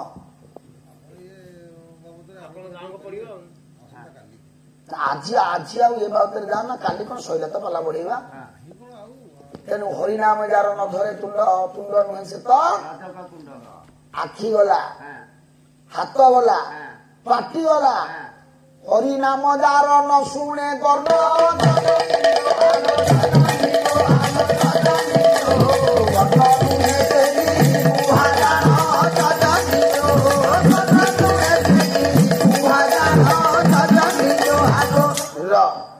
ତେଣୁ ହରିନାମରେ ଭଗବତ କର୍ମରେ ଯେତେବେଳେ ମନ ଲାଗିଯାଏ ସେତେବେଳେ ସେ ଇନ୍ଦ୍ରପଦ ପାଇଯାଏ ଆଉ ଶେଷ କଥା ଗୋଟା ପଦ ଆମ ଗଗନ ବାବୁ କହିଲେ ଛାନ୍ଦ ଚମ୍ପୁ ଚୌପଦୀ ନହେଲେ ଚ୍ୟାନେଲ ଲାଗିଛି ବୋଲି କଥା କହୁଛି ହବନି ଗୋଟେ ଛାନ୍ଦ ବୋଲିଲେ କହିଲେ ଆଉ ଗୋଟେ ଛାନ୍ଦ ଅଛି ଯେ 3ଟା ଜିନିଷ ମଣିଷକୁ ଅବାଟରେ ନିଏ ଗୋଟେ କାମିନୀ ଗୋଟେ ପଦବୀ ଗୋଟେ ଅର୍ଥ କିଏ ବୋଲିଲାନି ତମେ ତ ଶିଖିନ କାହିଁ ମିଛ କଥା କହୁଛ ନା ମୁଁ ବୋଲି ଥାନ୍ତି ଯେ ବୋଲିବିନି ତମେ ତ କବି ନାଁ କହିଲ ବହି ନାଁ କହିଲ ବହି ନାଁ କହିନାହାନ୍ତି ସବୁ କହିଲ ବୋଲିଲାନି କାହିଁକି ତମେ ତ ଶିଖିନ ମାନୁନ ଯେ ମୁଁ ତାକୁ ଶିଖିନି ସେ ପଦଟା ଭୁଲି ଦଉଛି ଗାଁ ହଉଛି ବିନୋଦ ପଡା କବିଙ୍କ ନାଁ ଗୌରଚରଣ ସାମନ୍ତ ସିଂହାର କବି କେତନ ଗୌରଚରଣ ସାମନ୍ତ ସିଂହାର ଗୋଟା ପଦ ଛାନ୍ଦ ସୁନ୍ଦର କଥା ତାଙ୍କ ଘର ପାଖ କବି ସେ ଶିଖିନାହାନ୍ତି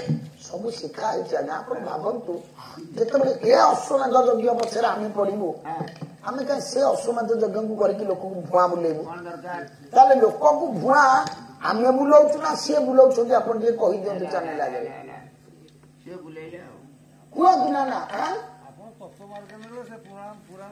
ଯେ ତାକୁ କାମରେ ଲଗେଇ ହବ ତ କିନ୍ତୁ ଏ ପାଠ ଆଉ ନିହାତି ଯୋଉଟା ଜାଣିବା ଦରକାର ମୁଁ ସେଇଟା ନ କହି ମୁଁ କାହିଁ ଆଜ୍ଞା ଯୋଉଟା ଜାଣିବାରେ ଆବଶ୍ୟକତା ନାହିଁ ଜାଣିଲେ ବି କିଛି ଲାଭ ନାହିଁ ତାକୁ ଆମେ କାନରେ ଲଗେଇ ପାରିବନି ସେଭଳି ମୂଲ୍ୟହୀନ କଥା କହିକି ଲାଭ କଣ? ଆଉ ଗୋଟା କଥା କହୁଥିଲେ ମନେ ପଡୁଛି ରଘୁଙ୍କୁ ଇନ୍ଦ୍ର ସର ମାରି ଅଚେତା କରିଦେଲା। ରଘୁ କାହାକୁ ସେବା କଲେ?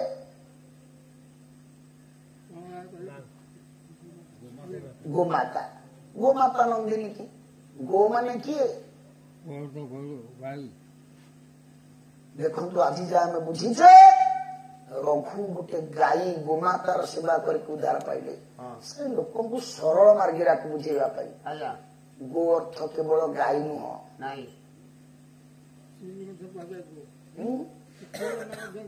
ଆହୁରି କଲେ ଗୋପୃଥିବୀ ଗୋବରୁ ମାତା ଗାୟତ୍ରୀ ଜୟତେ ଗୋମାତା ଗୋପୃଥିବୀ ଗୋବରୁ ମାତା ଗାୟତ୍ରୀ ଜୟତେ ଗୋମାତା ଗାୟତ୍ରୀର ଅଂଶ ଧନ ଚକ୍ର ବେଦୀ ଗାୟତ୍ରୀର ଅଂଶ ଧନ ଚକ୍ର ବେଦୀ ମାତା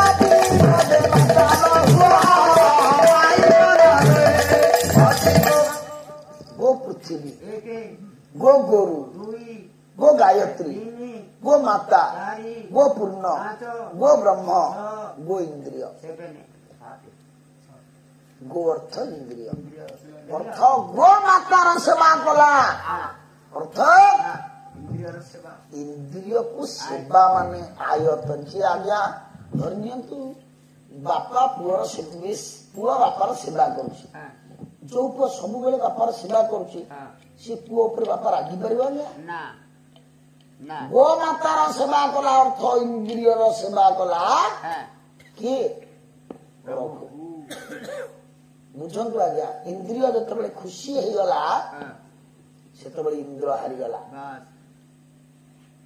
एपटे ये इंद्रिय गो अर्थ इंद्रिय इंद्र इंद्र पद पाई गो माता को संतोष करदेला गो अर्थ ब्रह्म ब्रह्म को जिते मनुष्य संतोष करदेव से कौन हम इंद्रिय मन को बसीभूत हो साधु सन्त बाबाजी वैष्णव माने जो ये करती तपस्या करती ध्यान करती भगवान को पाइबा नुह कौन करने इंद्रिय को आयत को इंद्रिय जो आयत हो सब विश्व आपका आयत गोटे बढ़िया कथा अच्छी मु गाई किए बुझे था चैनल टा काटी दियो।